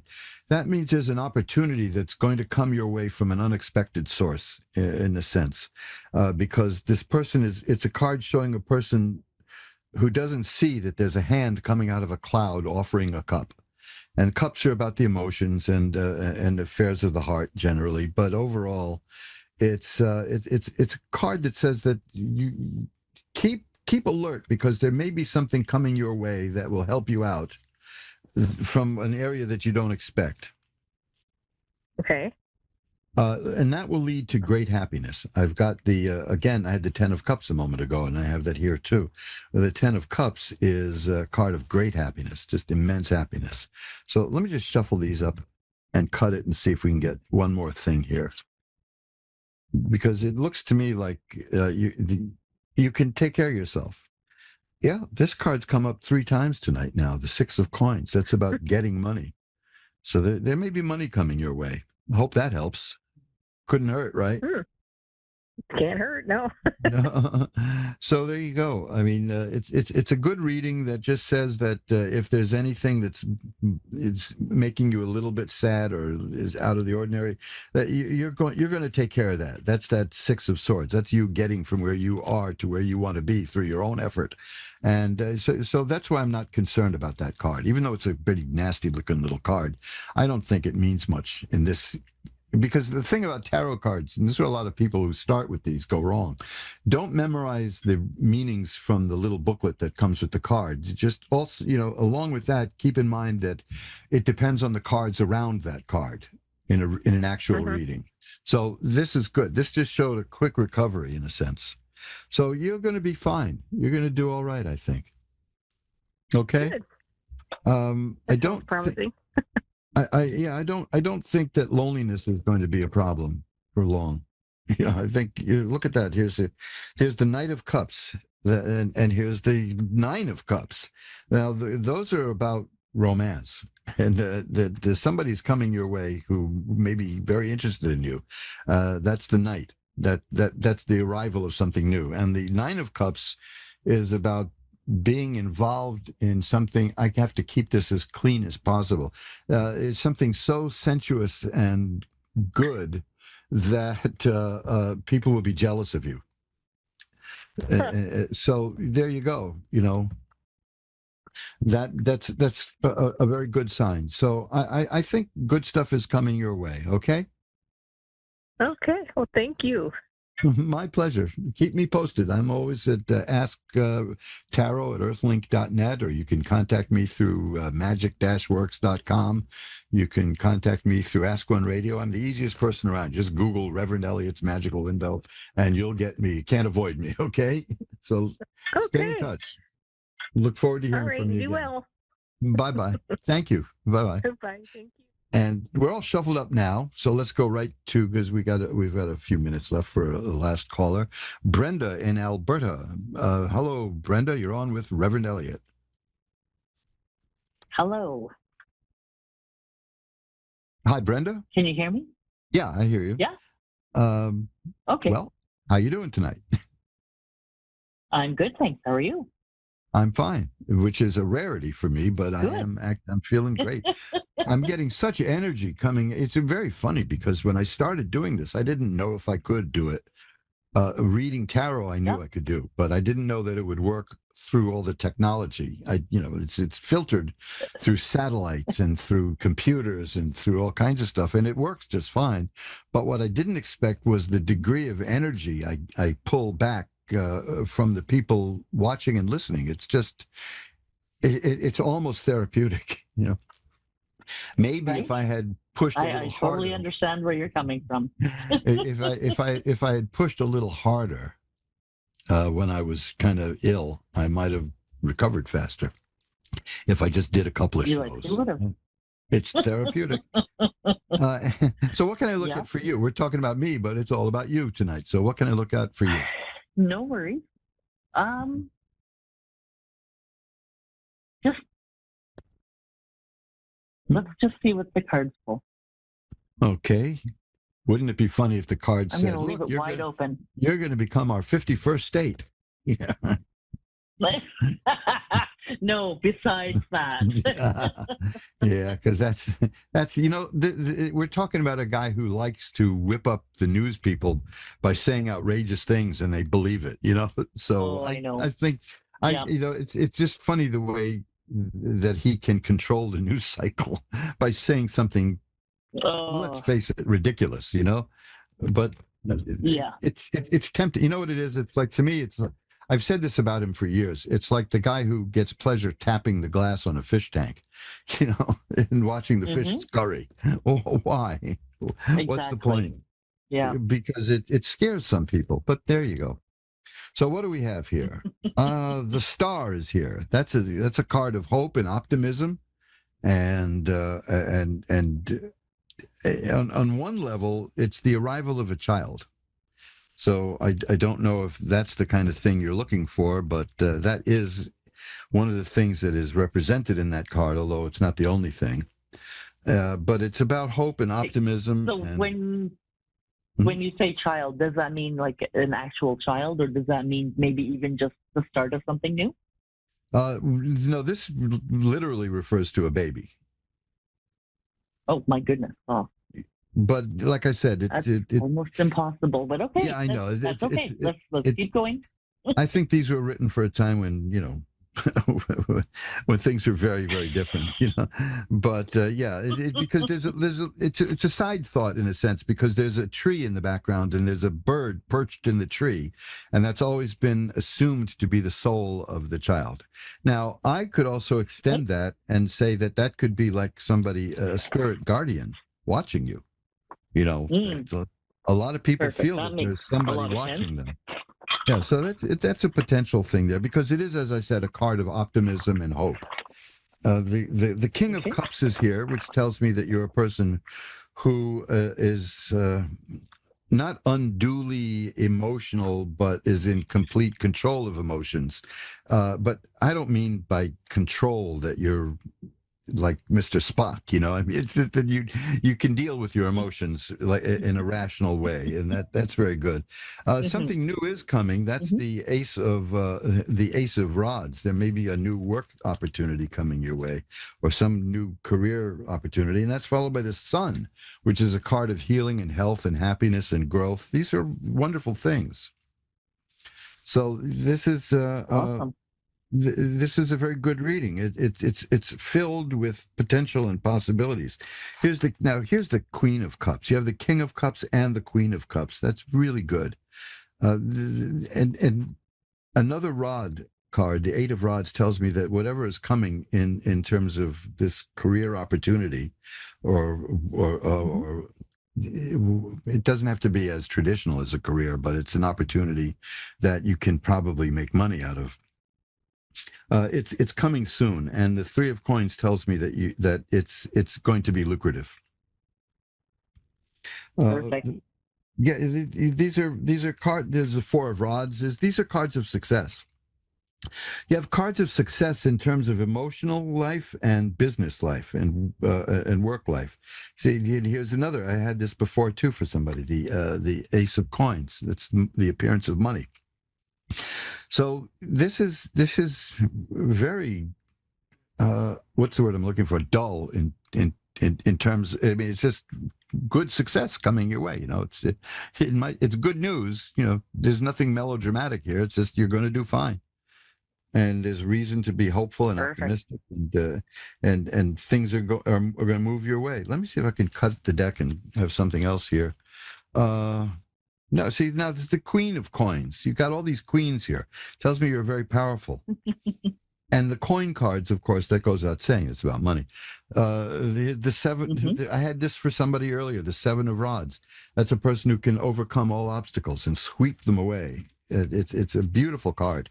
It shows a person on a hilltop with a holding a staff horizontally, while people just below are trying to hit with a staff, and all you have to do is swing yours and wipe them all away. So you know, and the person's smiling.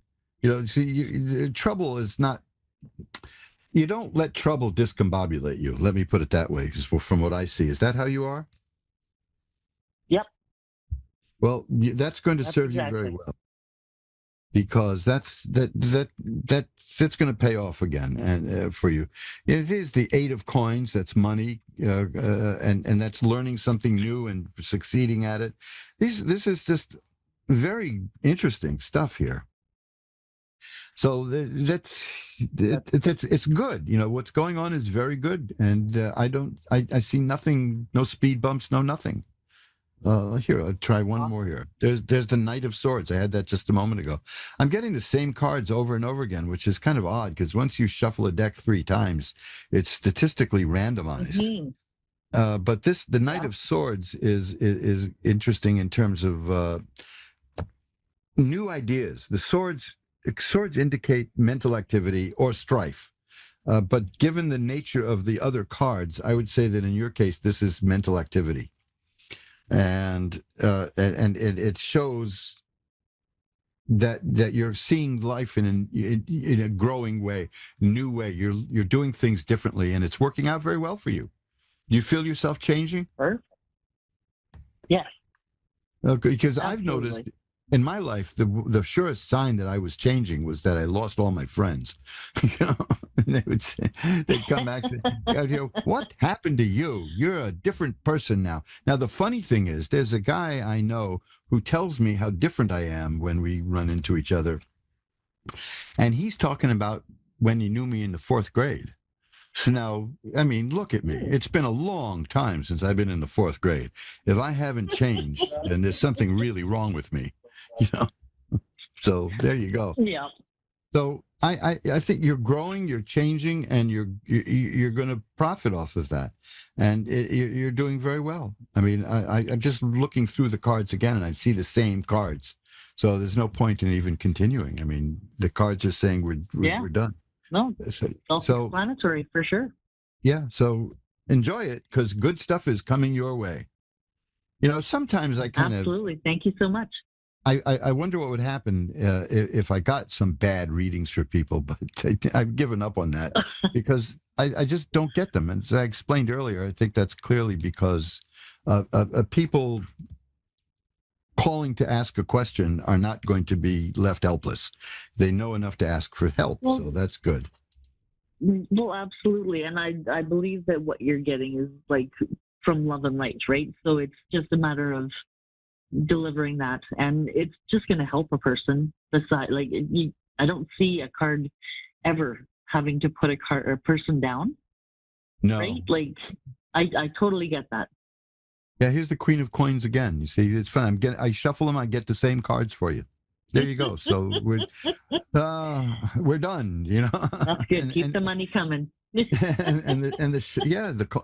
coin cards are there for you. That's for sure. But that's awesome. You know, it's not. There's nothing here about grasping or greed. You know, that's the good. Can I ask a question then? Sure. I've got 2 minutes left. What would you like? Yep, this new endeavor that I'm partaking in for this opportunity, is this the one that's going to help me work from home? You know, the card that I was just referring to that you didn't get, you just got, which is the person clinging onto their money. So my answer to that is it's saying yes, but you'll have to manage your money very carefully to do that. Okay. Yeah, can do. So that's good. And right after that is the Queen of Coins again. You see, the cards are saying don't let that bother you, because you're golden when it comes to the money here. This is so funny. Perfect. Anyway, that's a great high note to end the show on. Thank you. Thank you. My pleasure. Bye-bye now.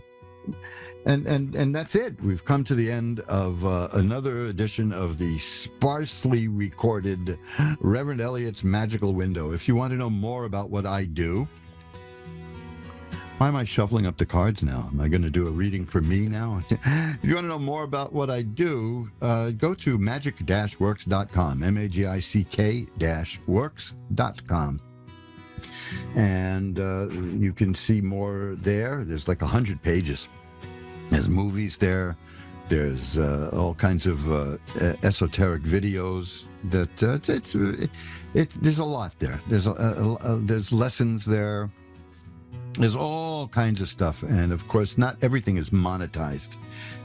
So I'm not directing you to the site so that I can sell you this stuff.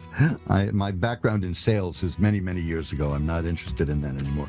But it's a fun site, as is mojoacademy.org, which we like to say there's a book there that will change your life. And check those books out because they're good. Mediumship was mentioned today, so you can look at that book, How I Discovered My Mediumship. It's a wonderful book. So I've got to run now. I'll be back again next week, the doctor's willing, and I'll see you then. Until then, remember, time flies. It's up to you to be the navigator. Bye-bye now.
to A1R Psychic Radio, Earth's #1 psychic radio network, and watching Moonstruck TV and Lightning Television.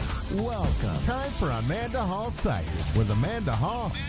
Live from Amanda AmandaHallPsychic.com.au. Connect direct. In North America, dial 888-454-2751. In London, 20-3519-2158. In Sydney, dial 02-8488-3147. Or online, contact us through our Facebook page, facebook.com/psychic radio.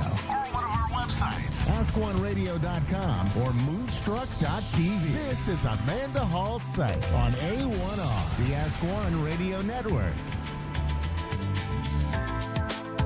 Welcome to A1R Psychic Radio here on Moonstruck TV with Amanda Hall Psychic, all the way from the Gold Coast here in Australia. Well, it's a beautiful, crisp winter's morning here and the sun's shining finally at last. We seem to have always had overcast or rainy sort of weather for the last couple of months, which is unseasonal for us at this time of the year. But look, who's complaining? I live in paradise, and I hope wherever you are that you feel like you live in paradise too, because it's important to feel comfortable and feel safe in our environment and our surroundings and enjoy the local environment that we live in, because we all choose to live in different parts of the world for different reasons. And, you know, some people like to be near the beach, some people like to be near a lake, some like to be in the mountains, and some like to be out in the open spaces, out in the prairies, as you call them. We call it the outback here.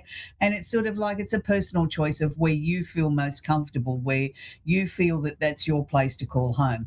Anyway, this week, the Simply Tarot card of the week has got nothing to do with home. It's got to do with the Four of Cups, which is money fluctuations or being offered something that you may or may not want. Now, it's a really ambiguous card in that sort of way, because a lot of people look at it and say, well, he's sitting under the tree, he's got his arms folded, someone's offering him a cup, and he's sort of sitting there saying, well, look, I've got three in front of me, I don't know whether I really want that one. So it can be that way in your life. Sometimes you're offered things that you may not be ready for or may not really feel that are necessary, or something that you've been aspiring to achieve. And the money fluctuations, I mean, look, we can all have those. It doesn't necessarily mean a shortage of money. It just means money going up and down a little bit like a yo-yo. And I'm sure there's lots of households around the world that experience that on a daily basis. And it's sometimes difficult to try and keep hold of things like that.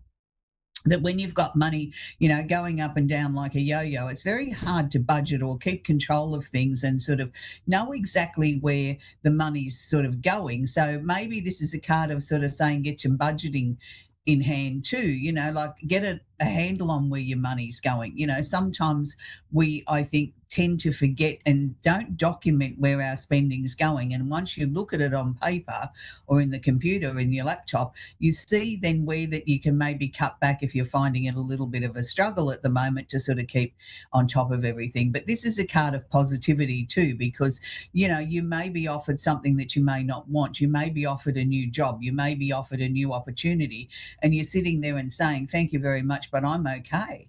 I'm really doing well with my life. I'm really happy with where things are. So don't always look at this card as a negative. Look at it sometimes of being in a position to say no, that, you know, everything's great in my world and that's not what's needed in my life at this point.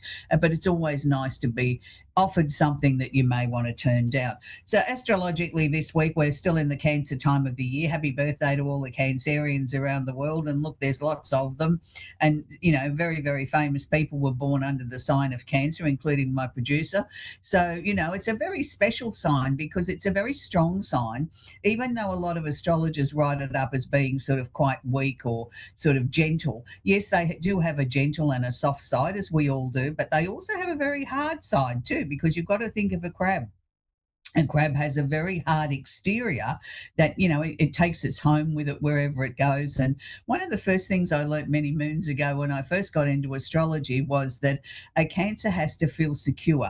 Even if they're going on holidays, they like to take a few treasures or trinkets with them and make the place that they're staying, whether it's the Airbnb, the hotel, the guest house or whatever, feel like home. And they put a couple of things out and then they go, oh, right, I'm at home now, I feel secure. So that's really important. So if you've got a Cancer Cancer coming to stay with you for the holidays or going on holidays with a Cancer, just be aware that they will need to make it feel like home because it's important to them. Now, we still have Mercury, the planet of communication, which is going retrograde or backwards at the moment until the 23rd of this month. So we've still got approximately 8 to 9 days before Mercury starts to move direct. And then we've got to allow 2 to 3 days for the momentum of Mercury to really sort of ramp up again. Why is this so important? When Mercury goes retrograde, it's the time when people do not have their listening ears on. They say, yes, yes, yes, I'm listening, but they're not really listening. They're preoccupied thinking about something else. Their attention span is not there. So if you have to have an important meeting during this time, make sure that the other person is listening. Stop periodically and ask them to recap or refresh, or did you understand that? Is there anything else I can help you with? And quite often by being gentle in your approach with that, where they say, oh, I just missed that last bit. Well, no, they didn't just miss the last bit. They probably missed a whole lot of it, but maybe you can give them the headline package that they can sort of catch up. It's really important. It's not the time to send important parcels through the mail unless you absolutely have to, or letters. In these days, it's the time when technology breaks down, telcos go down, data goes missing, your cell phone doesn't work anymore, your laptop decides to go on holidays without you, things like that. It's anything that's connected with communication is what a Mercury retrograde is about. And it's easy enough to work through it, but it happens 3 times a year for up to about 2.5 to 3 weeks at a time. So it's a time when we're being asked to sort of slow down, smell the roses, smell the coffee a little bit more. It's a time when we can do our best thinking in a lot of ways. And I've had a lot of people that I've been working with since this Mercury retrograde began, sort of saying to me, why is it that there's a lot of old stuff, old memories, old emotions, old things like that are coming to the surface? Well, the answer to that is because it's in Cancer. And because we feel secure and comfortable that we can go visit it or revisit some of this old stuff, it's like having a cleaning out of the closet. We're cleaning out your mind of emotions, of old stuff that's no longer serves us anymore, that's no longer useful to us. So it's important to allow that and to honour these things that as they're sort of coming in, and they may not be in any sort of order, they might be all jumbled together. And you sort of think, well, why do I think that 1 minute and something else and 30 seconds later and then something else and then something else? It's just the way that Mercury retrograde is working to clear these things out of your mind to make way for new memories and new things to be sort of locked away in the hard drive of your mind. So don't be too hard on yourself. Enjoy the trip down memory lane and look at what you learnt, what you gained from it, or how silly it might have been. Why did I remember that? Why did I retain that? Why did I lock that away? Who knows? But at the time it was important, and now it's the time for it to be aired again and released. We also have a stellium of planets which is sitting in Aries. Now, this is going to affect the fire signs, which is Aries, Leo, Sagittarius, and the opposite sign of Libra.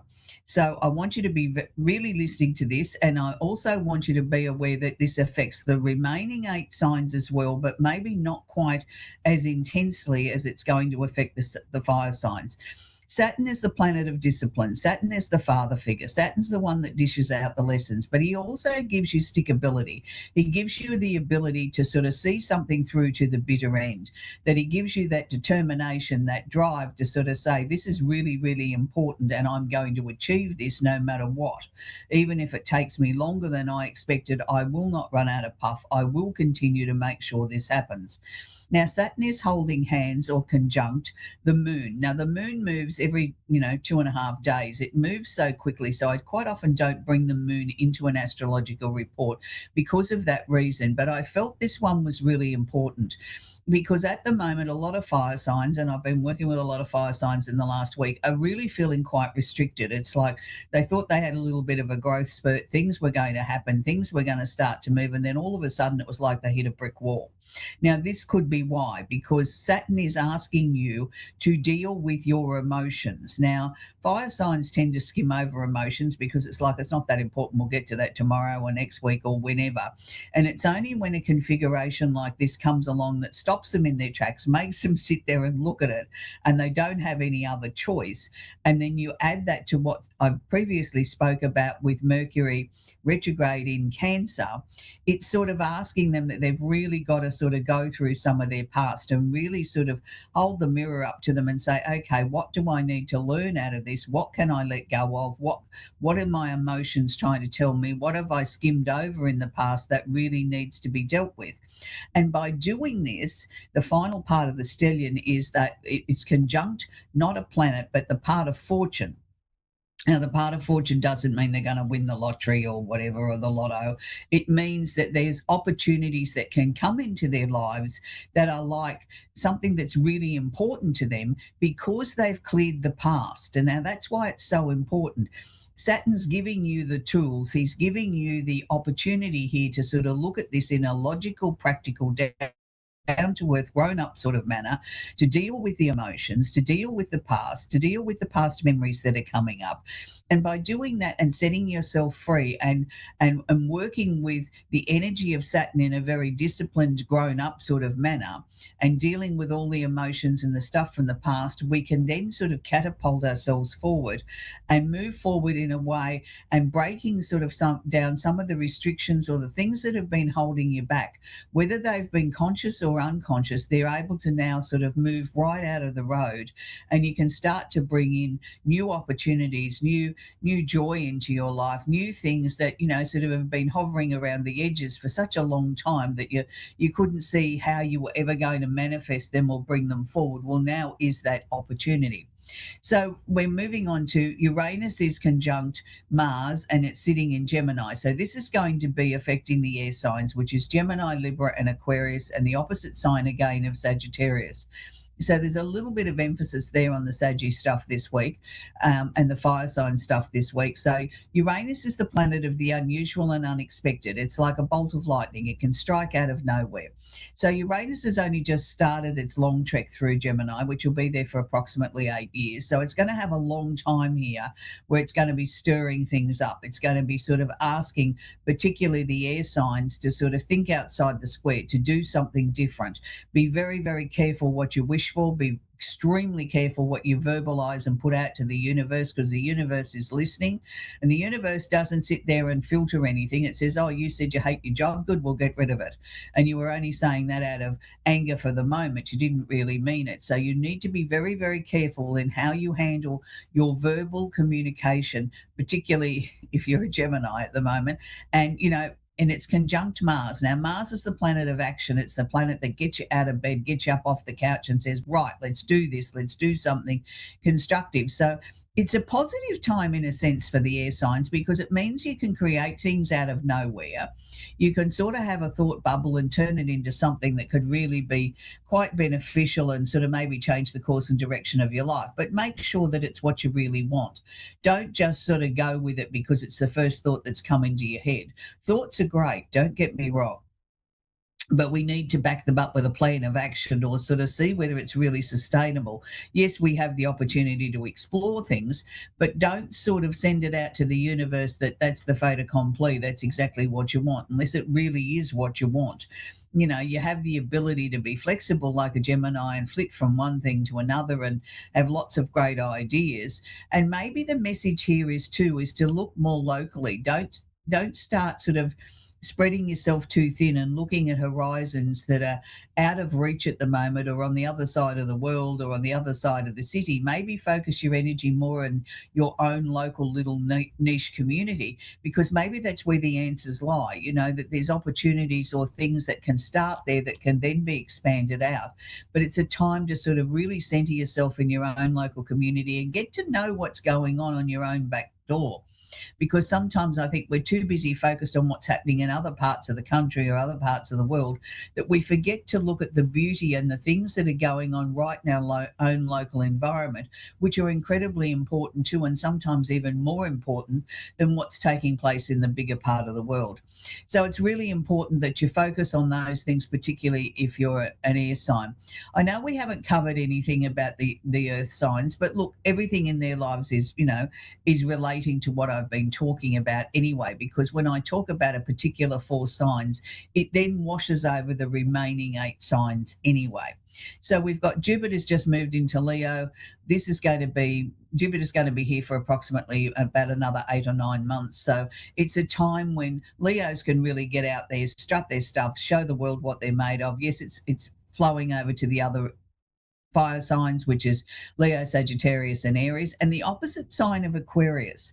So it's really sort of interesting that we need to be sort of aware that Aquarians have been doing it tough for a while too, because Pluto's in there transforming things and will be there for a very long time. So it's almost like, they get a little bit of momentum going and then somebody pulls the plug and the air goes out of their balloon and they've got to start again. But this is all part of the journey with Pluto.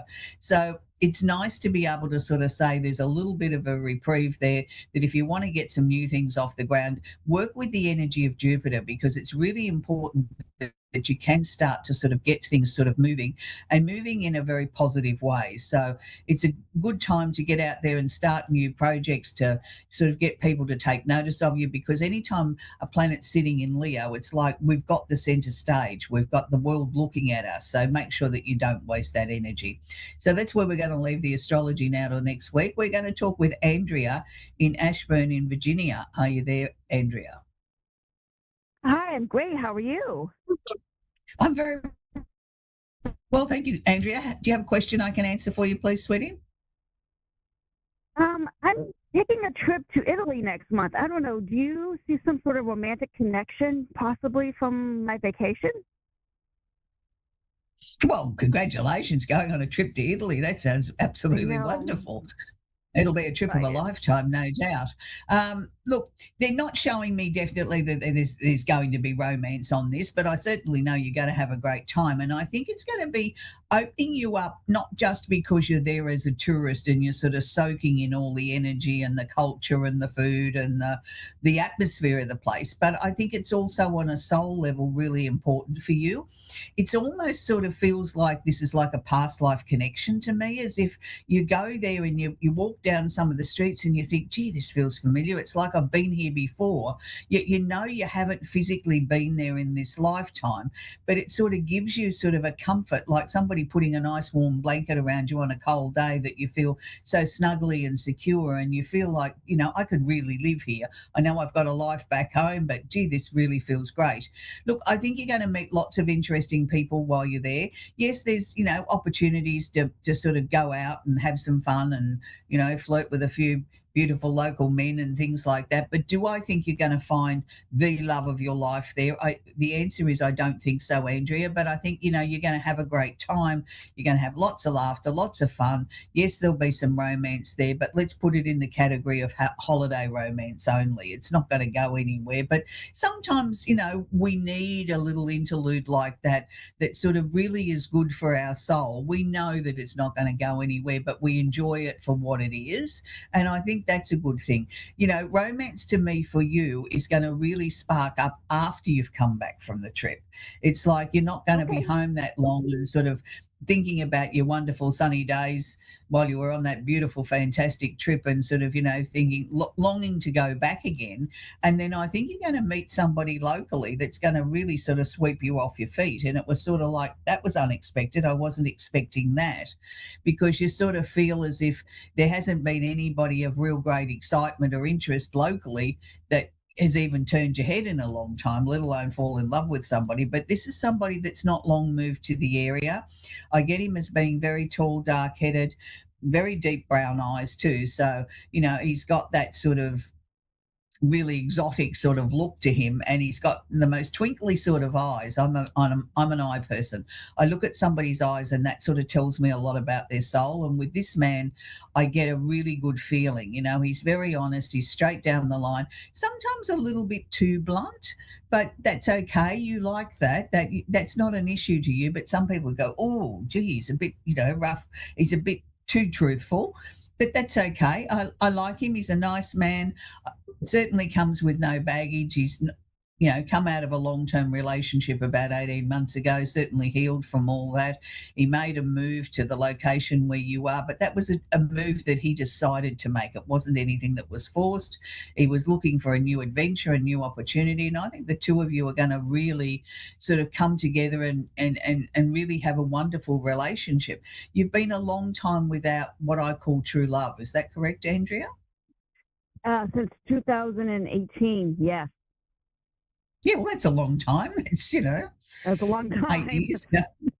Yeah, it's not like last week. I mean, a lot of people come out of a relationship and all of a sudden feel they've got to replace it, like next week. They don't give themselves time to heal and grow and work through why the relationship came to a close. It doesn't necessarily mean it was a failure. It just means that, for whatever reasons, the two of you parted company and went different directions. And I think you've learned a lot about yourself in this time, Andrea, that, you now know what you want, but you also know very clearly what you don't want in a relationship. And I think that's the hardest part, is admitting what we really don't want. We Correct. can tend to sort of think, oh, it's been a long time, I need, someone in my life. And, sometimes that loneliness sort of allows us to attract somebody that's maybe not the right person for us, because we think, oh, well, that'll do, instead of sort of saying, no, it won't do, because, I work on the score of 3 strikes and you're out. If 3 major things come up in the early stages of a relationship that don't sit comfortably with you, then why are you pursuing something that's not right for you? And I think that's the hard thing, but you've already gone through that process, Andrea, where you're very comfortable in your own skin, that you know what it is that you want, and you're not going to settle for second best, and that's a good thing. Yes, absolutely. Yeah. The other thing that they were sharing with me too, Andrea, are you getting a little bit restless with your job? Oh my God, yes. How'd you know?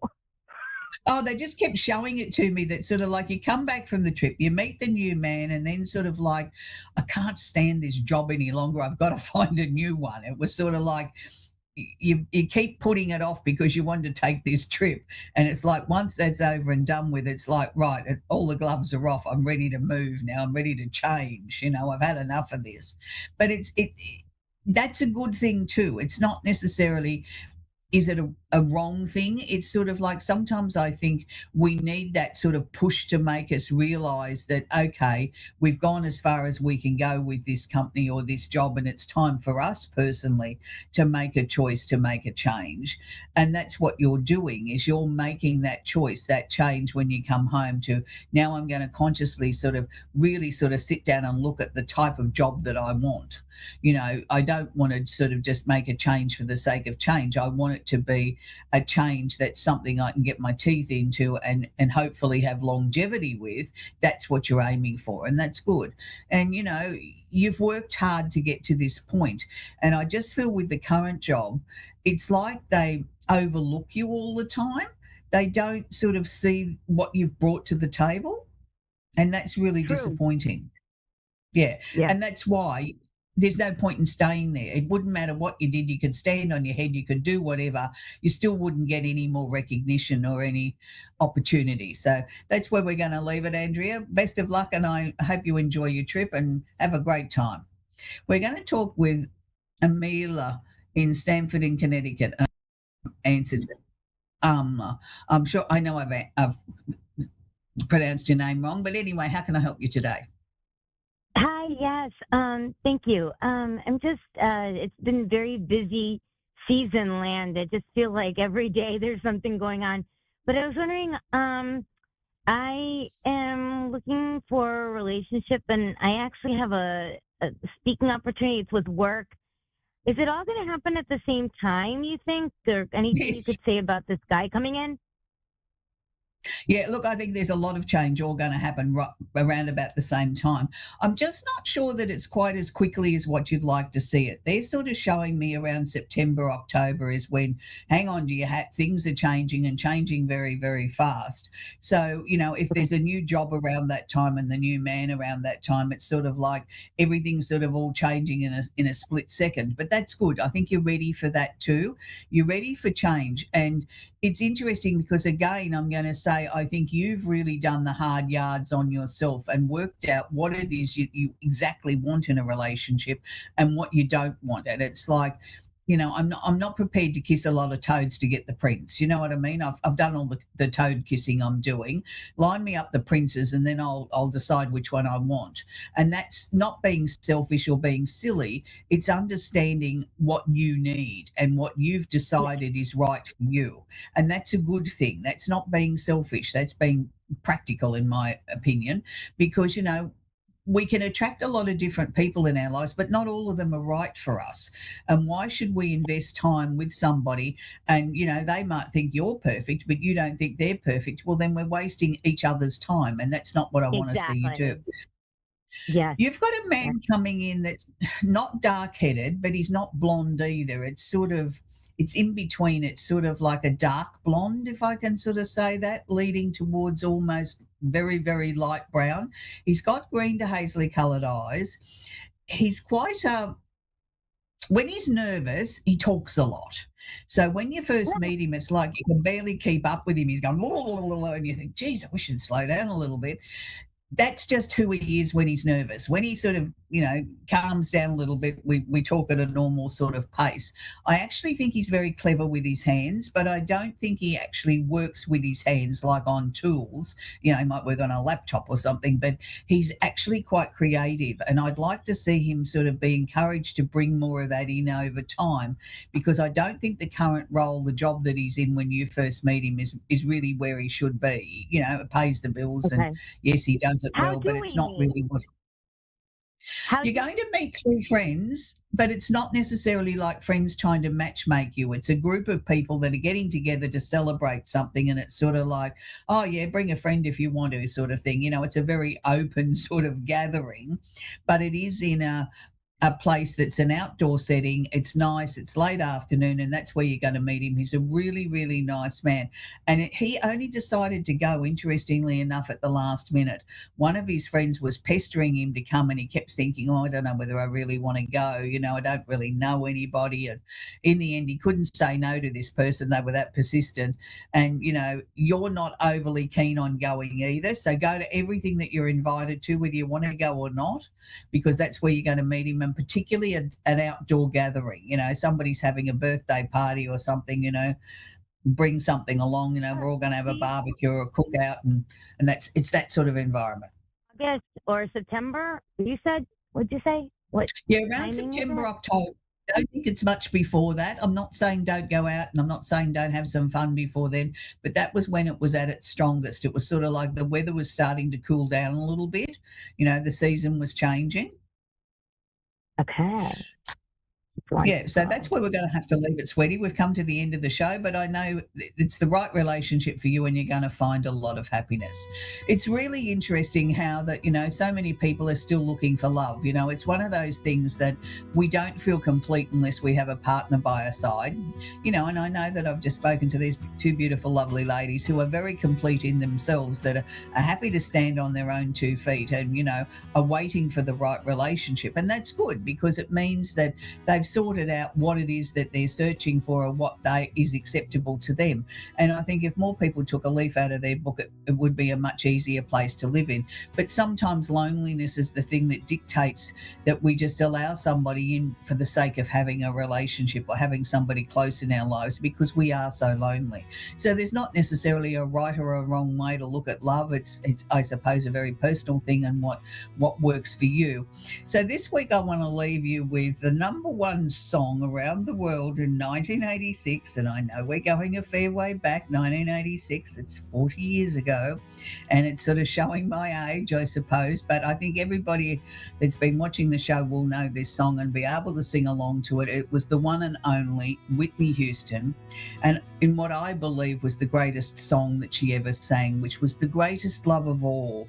And it doesn't matter where you are, you hear that song and you stop and you feel the warmth of that song and the power of that song, of asking her to encourage our children to be the best that they could be, that love is the answer to everything. And I truly do believe that it was a beautiful song, and it's like an anthem in its own right. And so 1986, around the world, Whitney Houston with the number one song, The Greatest Love of All. So I hope that as you go through this week, that you remember that the greatest love of all does come from within you. And let's make the world a better place. Bye for now.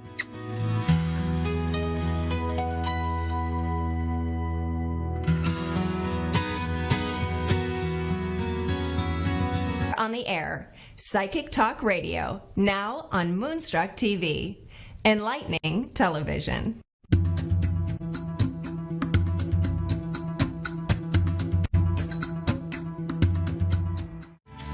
Donnie Young from